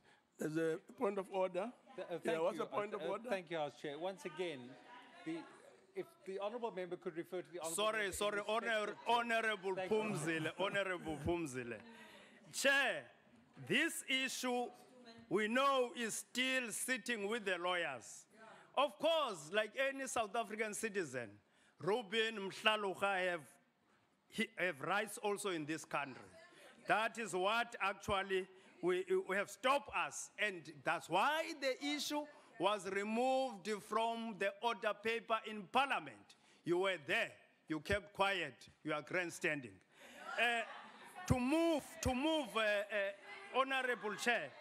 Please Honorable proceed. Chair, on the SABC workers, the SABC workers issue was addressed just last Friday by this committee. We called all the unions, including Mwasa. We have a process with them, and the chair of the committee have even taken the issue Thank you very to much. the chair of the board. The Time issue is is up. getting attention from this parliament. Thank you very much. Thank you. The last speaker is the Honorable Minister. Thank you very much, House Chair. Let me acknowledge here Reverend Ramila from Port Gietersrus, the Lutheran Church, who is here with us, Wamogelesegile Muruti, as well as the representatives of Deaf South Africa, who have also forged partnership with us in dealing with child protection, as well as cyberbullying. Chairperson, let me welcome the comments and the recommendations that have been presented through yourself and the report also, including some of the positive contributions made by honorable members of the House. Amongst others, it's about the issues of dealing with the untransformed print media. Only yesterday we had an engagement with the independent newspapers, and we all agree that we would be interacting and moving forward, because it is only through partnership that we can really move forward. Secondly, around the issues of the oversight capacity of the department, that is exactly one of the things that we have reflected even in our own budget statement, as well as in collaboration with the Minister Kwele, and ensuring that we support one another. I'm still going to respond on the other issues, but welcome what Honorable Nkwankwa has raised from the UDM. We must start immediately, and already we have discussed with ICASA and Minister Kwele on dealing with the regulations for the coming elections. We will be interacting with the IEC, as well as the other role players in dealing with voter education, voter registration, but also going to the multi-party committee of the IEC. This is work that we have put together. The issues that have been raised by the IFP on critical posts and the situation of the MDDA, the Deputy Minister has already spoken to that. We are actually concerned about the piano capacity of the board of the MDDA. There must be synergy in terms of the term of office within the MDDA. And we have also put a roadmap towards filling the vacancy of the CEO of the MDDA. I do appreciate also that the IFP has come out to say they are the ones who incited South Africans to boycott the licenses. You must take responsibility, therefore, to go out again and tell South Africans that in this era of democracy, boycotting the services that you are receiving is irresponsible. So they must pay for that. Honorable Madisha, I have heard what you are saying and will continue to interact with yourselves, and thanks also for some of the contributions that you have raised. The SABC board and issues of management, we all assist with them, and thanks also to the portfolio committee that this past Friday, they had a good engagement together with the trade unions that are there at SABC. The unilateral 2 minutes left. Nkwankwa that you have Nkwankwaman, Benginivusa. Honorable Nkwankwa, that you have raised around matters related to unilateral decisions. These were decisions that were taken prior, but we have since agreed with the management of the SABC to look at the listenership as well as protecting the issues of transformation with the replacements that must be pursued going forward. On the issues that have been, there's something that I want to raise that has been, that I think we need to deal with. You see, we can't be dealing with individuals and organizations, including persons who has renounced the use of reason and always wish that we must administer medicine to them when they are actually dead. There are no solutions coming from the DA. There's no commitment coming from the DA.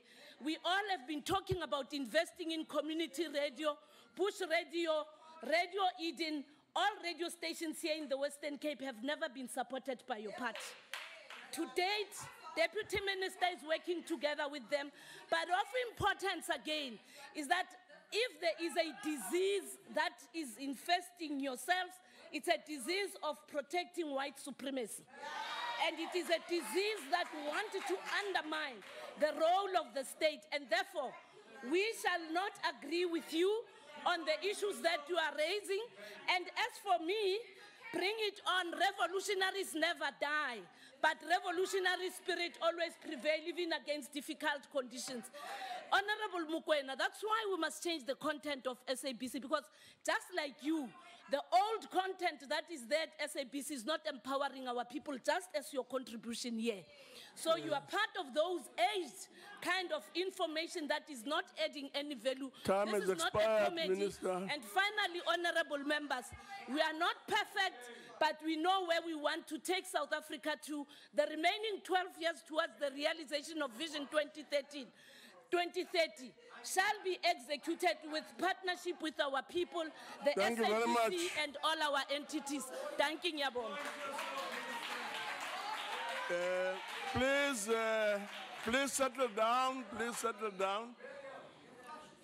That, members, concludes the debate and the business of this mini plenary session. We may now rise. Thank you very much.